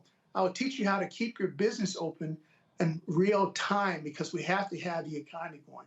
This is what I would do. But I hear you saying, Doc, you would tell me, but I'm asking you to tell me, like, how would I keep my business open? How would you keep me safe? I want you to give me a specific, not me, but the audience. I think people, you come on, you have a very, compelling personality. You have a lot of confidence. I think people want to hear from you specifically. What would you do differently from this day moving forward? Because as you stated, kids out of school, my nephews and nieces are out of school. People want to figure out how to move forward. People are afraid to go back to work. I think Roland is giving you an extended period of time to, give your perspective. So what I'm asking specifically, what would you do today to stop this out of control virus? For example, your people's school. You call me up. I would come there and we would evaluate the situation. I would look at your weak points. I would create that biosafety security protocols at your individual institution, i.e. as its foot mats. What do you have in your doors? What's your air purification unit? Are you spraying your school buses?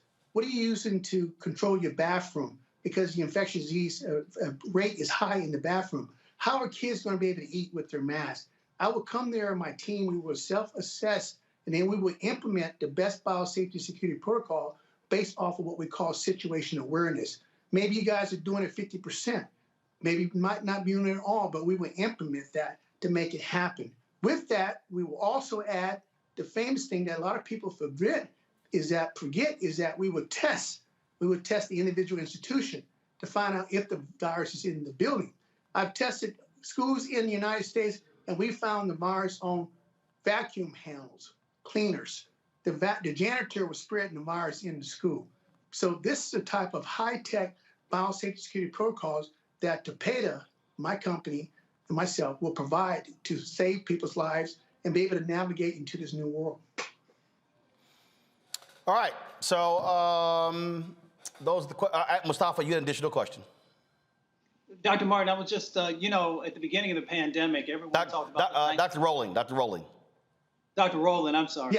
Yeah. Everyone at the beginning talked about the 1918 flu, the H1N1 influenza, and we know that it went through a number of sets of mutations and is even still around today, but of course it's not as impactful as it once was. Do you see COVID-19 following a similar track, or do you think that it's completely different? I mean, I understand sort of the overall structure of it, but for the audience, what should they expect?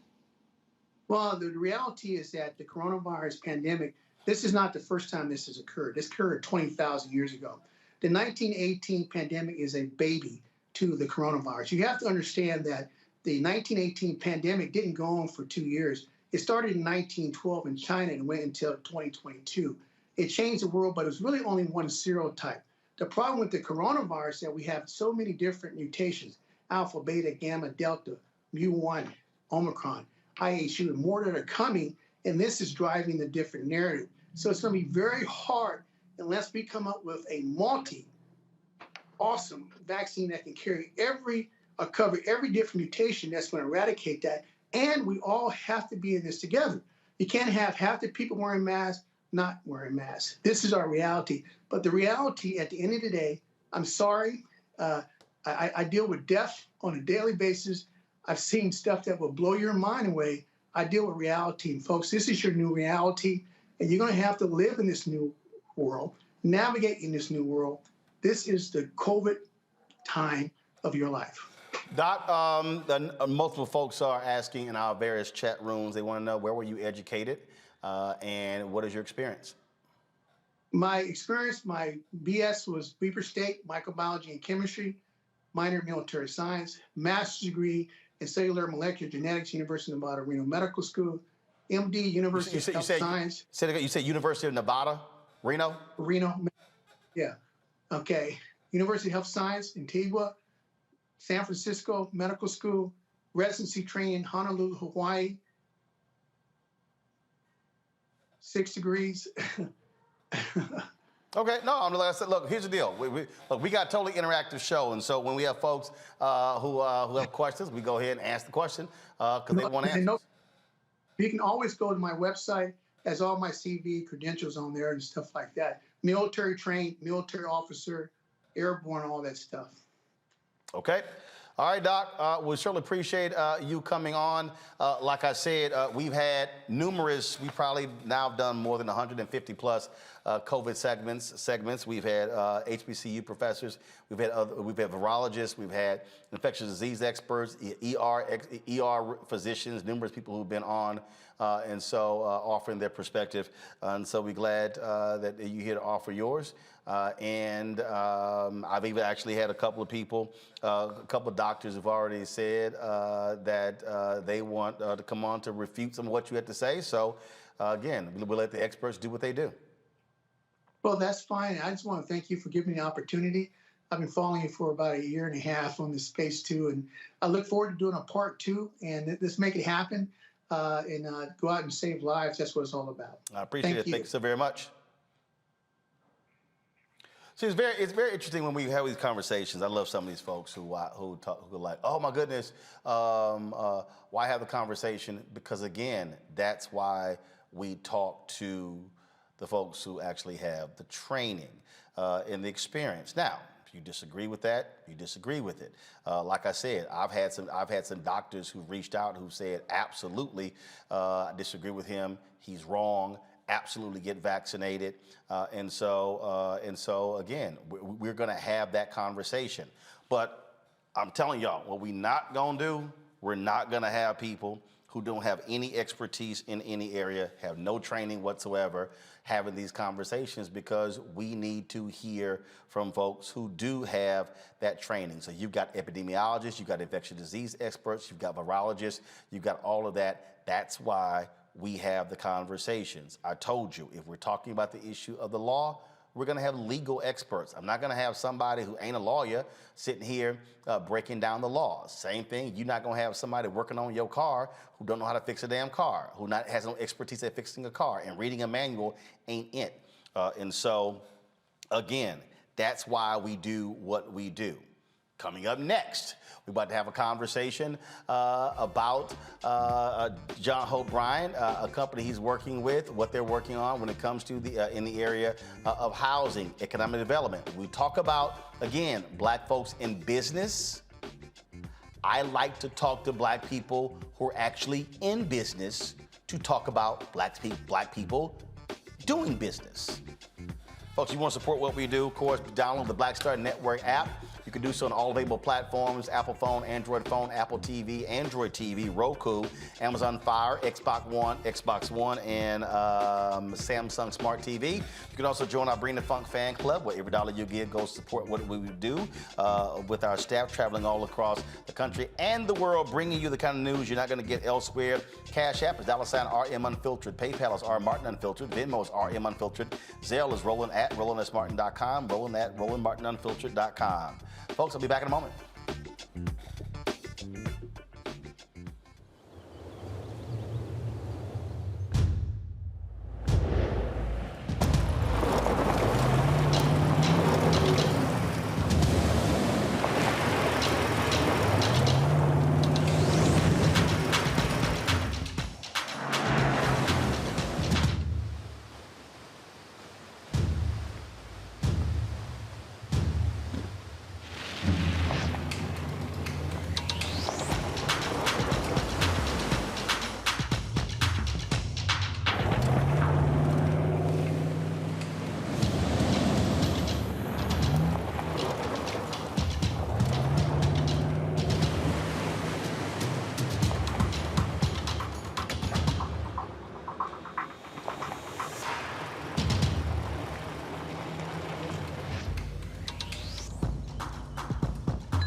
You know how some carriers give you so little for your older busted phone you just end up living with it?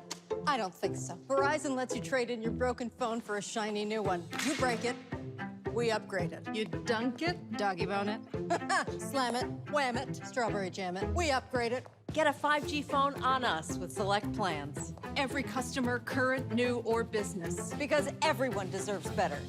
And with plans starting at just $35, better costs less than you think.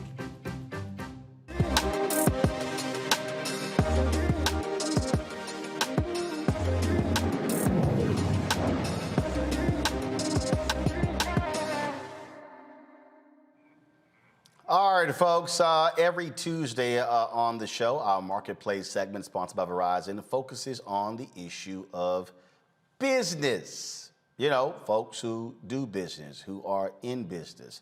That's why we have this segment. It's always great to actually have these discussions, because what it does is it allows for us to be able to give you some practical insight into how folks are operating in this world when it comes to so many different areas. The nation's largest black-owned single-family rental company in the United States, they've secured a $200 million debt facility from the global investment management firm Barings. Now, last week, the Promise Homes Company announced the transaction, representing one of the 10 largest capital raises for a black-owned company over the last decade. Joining me now is John Hope Bryant, the founder and chairman and CEO of Promise Homes. He also, of course, founder of Operation Hope. You've seen John on the show before. Glad to have him back. So, John, explain to folks who don't know what this $200 million debt facility is. What is it? What does it mean? How significant is it? Yeah, it's a lot of hard work is what it is, just like what you do over there. But before we get into that, would you mind briefly, Roland, if I segue into your last segment? Sure, please? Go ahead. It always bothers me when someone who doesn't raise kids is going to tell you how to raise your kids, or somebody who's not subject to your decisions want to make a decision for your wallet or for your life. If somebody says you don't need a vaccine, and then you end up in the hospital taking their advice, what are they going to tell you when you're on the ventilator? Sorry, oops, well, wish it worked out differently for you. My wife, as you know, is a wellness expert. She lives on nature of the earth, and she's made me healthier. But she got the vaccine, and she got COVID because she was overconfident. These are her words. Went to Miami, Art Basel, and got COVID because she thought it was she assumed that she wasn't going to get it. She got COVID, but it hit her like the flu, Roland, because she was double vaccinated. And I didn't get it because I had the booster and I was with her. Okay. Then I got overconfident. And about 3 weeks later, I got COVID and I got it diagnosed last Tuesday and was free. In other words, had a negative reading by Friday because I had 3 shots, the booster, like you, I believe. It hit me like a common cold. There's no doubt in my mind, Roland, I'm in great shape, that if I had not gotten that booster, I'd be in the hospital. There's no doubt in my mind that my wife would be in the hospital. And 99.4% of everybody who's in the hospital, with a tube in their throat or dead, are unvaccinated. I think this is a very dangerous thing we're floating around here. We need to knock it off. We've been taking vaccines since we were born, right? What's wrong with this one, right? The flu used to kill millions of people all around the world. 100 million people, my bad. It's still killing 32 million a year. But this thing is killed 32,000 a year, I think the number is, I'm sorry. This thing is killed 800,000 people in less than 2 years, and it ain't stopping. And there's no cure for it. We need to knock it off. We need to stop playing with this. People know less about their Tylenol than they knew about this vaccine. I mean, about this approach of being unvaccinated. The problem is that this was created in a political environment, and as a result of it being created in a presidency of a near crazy person, I guess nobody trusts it. But as you know, one of the people who created one of the primary vaccines, the one I took, is a Black woman. I mean, we just need to root ourselves in some facts and some science and go to the CDC website. I mean, they're not crazy. Well, I can tell you right now, I took the vaccine, had no problem taking it, and if I hadn't taken it, I would be taking it today or tomorrow. Simple as that. And like I say, I've had enough doctors and experts on this show that we've been breaking this thing down since February of 2020. And so I have absolutely no problem whatsoever taking that vaccine. I got COVID, really was sick. Max tops 3 days, fever, chills for a couple of days, and then that was it. Came out of it, but yeah, that's just where I would be. And look, like I said to people, I've had other doctors who've reached out to us who say they would love to come on the show tomorrow to refute everything that Dr. Rowling just said. I said, not a problem. That's why we talk to those very people. And so that's what people ask, what are your credentials? Where'd you go to school?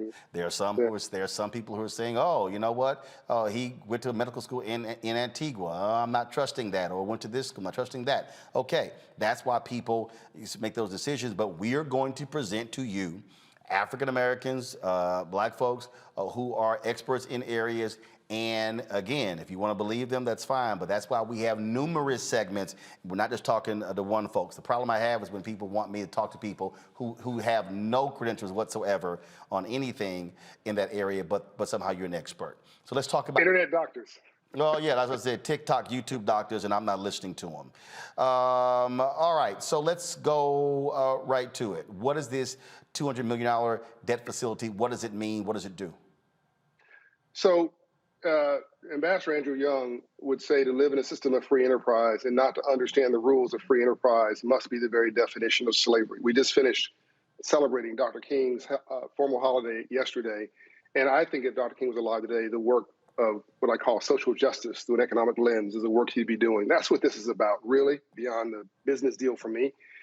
Is this is creating a whole new lane and hopefully an expressway and then a freeway of economic opportunity for all of us, because I think the new color is green. But to answer your question, according to Black Enterprise, this transaction, and we didn't know this when we were doing it, we were just doing it. But according to Black Enterprise, this is the largest transaction in real estate involving it's one of the top 10 largest transactions, period, of access to capital. That's really what this is. Regarding an African-American entrepreneur, they would like to say ever, but being conservative, they'll say in the last decade, there's just not a lot of data around it. It's certainly the largest in real estate in recent history. There are other people who are bigger in real estate, Russell and Company, and there's a bunch of folks, not bunch, there's 2 or 3 companies that are larger than me in real estate who are Black. But in single-family residential space, I'm the largest single-family residential rental space. And this access to capital deal is really about, I mean, you get your, for somebody watching this, the analogy would be, you got approved for a credit card. You got $25,000 limit. God bless you. Fantastic. You got approved for a mortgage for a home. $500,000. Fantastic. You got a line of credit approved for, $100,000 for your business. The analogy here is that this is a $200 million debt facility from Barings. So it's a line of credit for $200 million. And I used $85 million of debt and about $45 million of equity to recapitalize my Promise Homes company, pay off Freddie Mac, pay off City National Bank. I don't mind getting into details if you want to, by the way, Roland. You're the first person I'm going this level of detail on. This was just announced last week. So, you tell me, you ask me what you want, I'll go into as much detail as you want. And paid off my investors. So I ended up as a sole owner of the company, and then did a recapitalization and rolled that former company into a joint venture, a new company where I own half of the joint venture, the new Promise Home company, called that. And we basically going to try to grow the company, what's called 10X. So the company was $150 million worth of real estate. We want to grow that to more like $2 billion worth of real estate. This debt facility does 2 things. Clears the deck on the past and moves us from a small business to an institution. So now it's like talking about Steve Jobs one day and Apple Inc. the next. This is now beyond me. But the most magical part about this, Roland, is the renewable philanthropy underneath this, which is all of the minority vendors that we put in business. That's millions of dollars of business every year that gets to grow. So the thing that a lot of people may not realize is that when we went through the financial crisis in 2008, all we kept hearing about was toxic assets. And the initial idea was to get those toxic assets off the books, and then for the banks to simply, sell them off. Well, what happened? We bailed them out. They used that money to settle their balance sheet. They held onto those homes, and then, of course, after the crisis, we then found out that they were selling off blocks of homes, 25,000 to 30,000 to hedge funds, things along those lines. And so people out there who were desiring to own homes, some you couldn't frankly afford to buy them. This is a case where, again, where these companies were created. And so this is a Black-owned company owning single-family units that you're renting out to other people. Yes, so that's the back. So that's really the front end of this. I just answered the back end, which is what's this $200 million debt facility from. Let me give credit to Barings, international finance company. So this wasn't the Homeboy Shopping Network financing this, or Joe's finance company. This is Barings International, and they did it at I don't want to get into too much detail, but let's just say it was very cheap money. So I was treated like any other major borrower. That's the nature of having good credit and having a good credit profile. But the front end of this business is what you said: free financial literacy for every resident. So I own at this particular watch, 663 homes, rounded up, approximately 700 homes in Atlanta and North Florida. I'm the largest owner of single-family rental homes who's Black in America. I want to grow that, as I've said, to 10,000 homes or more. We're providing affordable housing to people who mostly look like us. So average rent of $1,200, $1,300, $1,400 a month for a 1,800 square foot home with no deferred maintenance, front yard, backyard. We can raise your children. For a range of reasons why people rent. We can get into that, but you just mentioned one of them, which was some people lost their homes in economic crisis and are trying to recover. Other people are trying to build that down payment. Some people just like to rent. I think everybody, one of us, should want to own a home, which means I want you out of my house and move into home ownership as soon as you can. That's part of our model.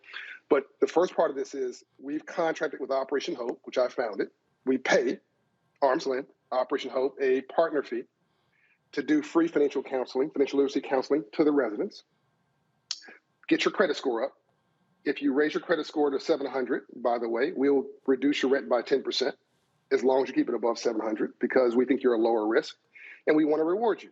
And every time you raise your credit score 25 points, we reward you. You pay on time, we reward you. Now you got to pay your rent, so it's not a freebie. But for those who are ride or die with us, we're ride or die for them. Number two, this is my favorite part, Roland. 65% of all of our vendors are minority and women. So plumbing, electrical, lighting, roofing, landscaping. I'm sure I missed some categories. But these are folks who have a high school education, or you can't have a high school education, and some of them are highly educated. Skilled labor, though, who do a good job. They're being paid either a living wage or building wealth through contracts. And I have one vendor I know in particular. I know that one vendor's made $1 million plus on me last year alone. Maybe more than that. I know it's like $100,000 a month. Just one vendor, minority vendor. And that's transformed their business. They're putting people to work. They're sending kids to college. They're paying their dental bill. They're going on vacation to Europe, right? Or wherever, Africa. The third thing we're doing, and the bigger the company gets, Roland, the more we can grow that minority vendor pool. That's what I call renewable philanthropy. The third thing we're doing is moving people from rent to own. So you prove you're a good tenant with us, we'll give you a shot to own a home. You can buy one from us, or we'll help you by we'll sort of vouch for you with a lender. And there's a Wall Street Journal article people can read about how we made people who look like us homeowners. That's, in short, the business model. It's not really complicated. 41% of us own a home, so we got to fix that. Far too many of us are renting uptown in a place that doesn't want us, with a place we can't afford, in an environment that trying to impress people we don't know with money we don't have to buy things we don't need. You should be doing is renting in your own neighborhood, in my view, and trying to find a way to buy the worst house on the best block and come up, just like I did. Questions for my panel. I'll start with you, Mario. Man, I think you're starting with me because I don't have much time here. Brother Hope, John Hope Bryan, I'm a big fan of your work. Appreciate what you're doing. Very impressed. I read about this deal a couple days ago. And so how did you start going from Operation Hope and your books with civil rights and all those things that you were pushing? How did you get into this real estate game to go from that to over almost 700 homes? Very impressive. But I'd like you to talk about that real succinctly, detail, so other people that's listening to this, not only can they rent from you or maybe buy from you, but maybe we can emulate, become more people like you. Yeah, well, thank you, and much respect for you too, brother. I want to do a master class with this at some point, so maybe I'll conspire with Roland at some point to try to sort of break this down and get into a level of detail. But for the sake of this brevity of this conversation, I've always been an entrepreneur. I was an entrepreneur before I founded Operation Hope. I started my first business when I was 10 years old. I'll save you the story. People can look at it online. I got a financial literacy course when I was 9 years old. I remember asking the banker, what do you do for a living? Banker was teaching a class on financial literacy. What do you do for a living and how'd you get rich legally? And he said, I'm a banker and I finance entrepreneurs. And I said, I don't know what an entrepreneur is, but if you're financing one and it's legal, I'm going to be one. And that's who I am today. Fast forward, as you know, most millionaires have real estate in their portfolio. There's really three ways to get rich in America. To build wealth: real estate, stock market, and owning your business, and owning your own business. And unfortunately, black folks are not doing enough of all three of those things. So fast forward, I started this company in 2017, so not that long ago, less than 5 years ago. Again, I'll say the story. I owned, a couple homes in LA, then I owned 4 homes in LA. I sold one, bought a home in Atlanta where I thought there was a lot of upside. Then I saw a lot of potential in Atlanta. I got some, I put some of my money up and my own seed corn, but I also got a couple of my billionaire friends to also back me with what was in a couple $1 million. It was pennies for them. Maybe they just did it out of charity. I don't know, but I took it seriously. And that was like, just a few homes. And I just built my model, improved it, and just kept doubling down. And as people were selling no homes in our neighborhood, I was buying. Buy, rehab, and rent. Buy, rehab, and hold. I never sold. And our neighborhoods are gold mines. And the values of my properties went up steadily, but between 2019 and last year, went up 41%. Atlanta went up 41%. Just think about this. Atlanta, a black neighborhood, went up 41% in appreciation and value in our neighborhoods from 2019 to 2021. And that's really the story. You can make a story, build a business on income, or you can build a business based on wealth appreciation. You build wealth in your sleep. Make money during the day. You build wealth when you sleep. It's compounding. We don't know enough about building wealth. We really obsess too much on what I call lifestyle riches, making money. But those are two different things. Tomorrow, thanks for your question. I appreciate it. I'm sorry, go ahead. Yeah, one thing, Brother Brian, I'd love to get you down here in Tulsa with our Justice for Greenwood Foundation and things we're trying to do. We have some real estate holdings and some developments we're trying to do. We would love to talk to you about maybe partnering with us. Absolutely. And I'll show you how I accessed $40 million from Freddie Mac and $15 million from City National Bank. And, I'll break it down how I did it. It's not magical. And it didn't matter. There was no tax. Not only was there no tax that I was black, actually, I used it to my advantage without any government programs or anything like that. But I used my race as an advantage in my community. My understanding of my community as an advantage, as an asset. And, you have to ask yourself a question when you're watching this. Do you believe in yourself? Is the glass half full or is it half empty? If you think it's half empty, just turn off the TV set. But if you believe it's half full, then you need to say to yourself, how can being black and knowing my neighborhood and being astute and focused and never getting out, how can that be an asset? Our neighborhood is undervalued. An inner city in France is called Paris. An inner city in the UK is called London. Only in America do we throw away inner cities and try to move out of them, and everybody else is moving into them. All right, Teresa, your question. Yes, absolutely. I am just taken back. I was actually looking at your website for a little bit more detail. I'm here in the city of Philadelphia, and the amount of properties that are going up either for share sale or some that where affordable housing is no longer the language of the land in terms of the gentrification and what's happening here.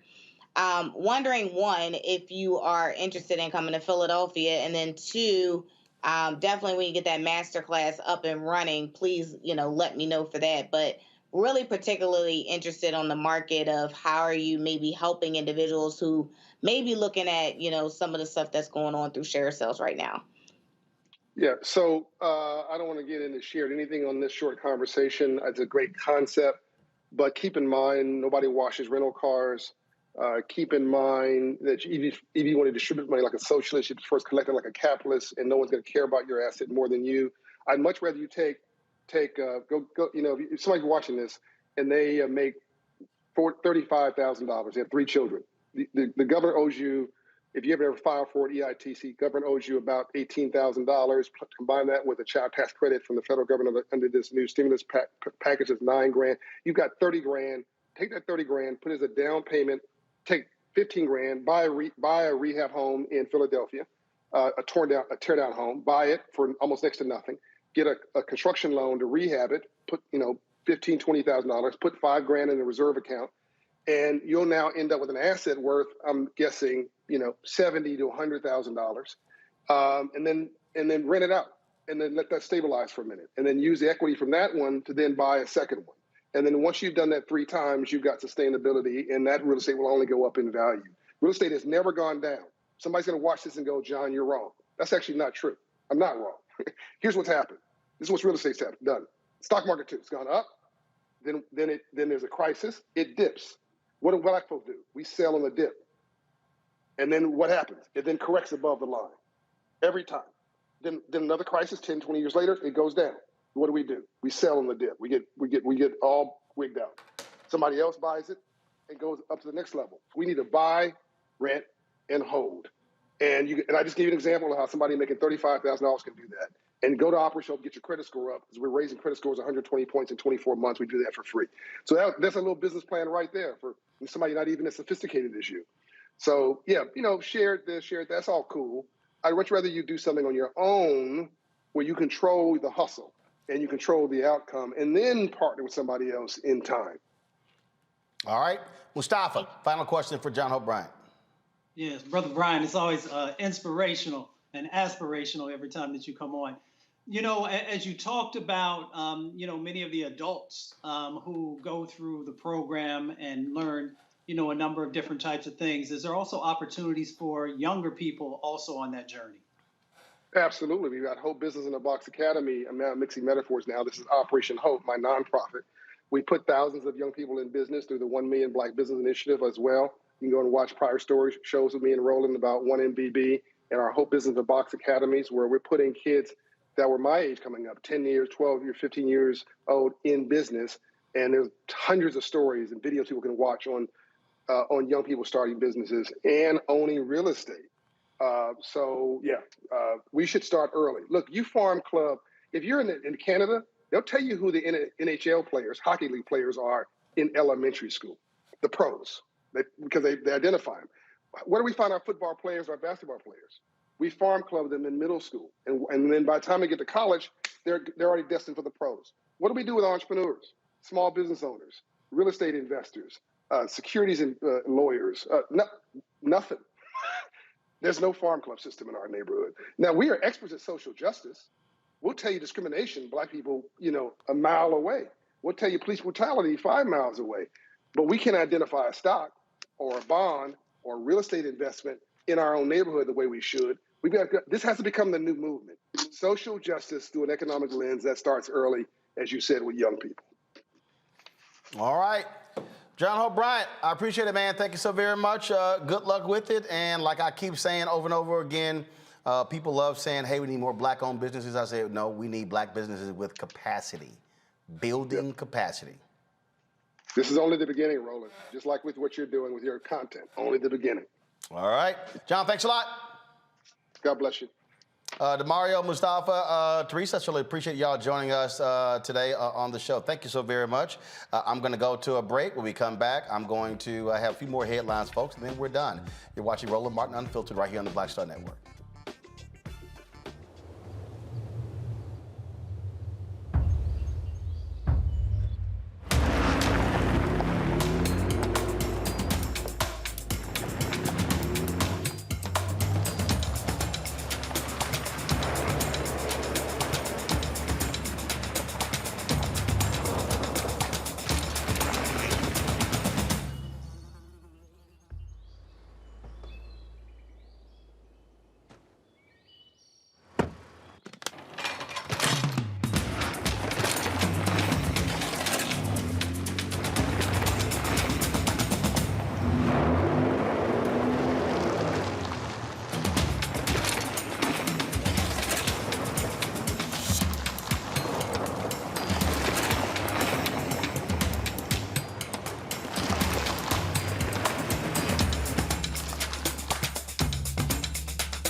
Hi, I'm Eric Nolan. I'm Shantae Moore. Hi, my name is LaToya Luckett, and you're watching Roland Martin Unfiltered.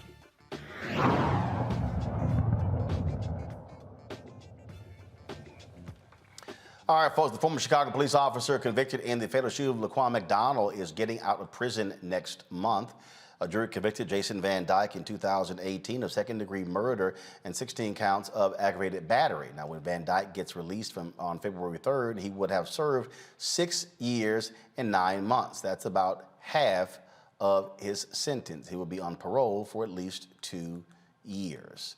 All right, folks. An investigation is underway after body cam footage shows a Florida male cop grabbing a female officer by the throat after she tries to pull him away from an alleged suspect. Y'all, watch this video. It's crazy. I got it, folks. The footage shows Sergeant Christopher Police, the Sunrise Police Department, okay, leaning into a police car and hovering over a handcuffed black male suspect while holding pepper spray.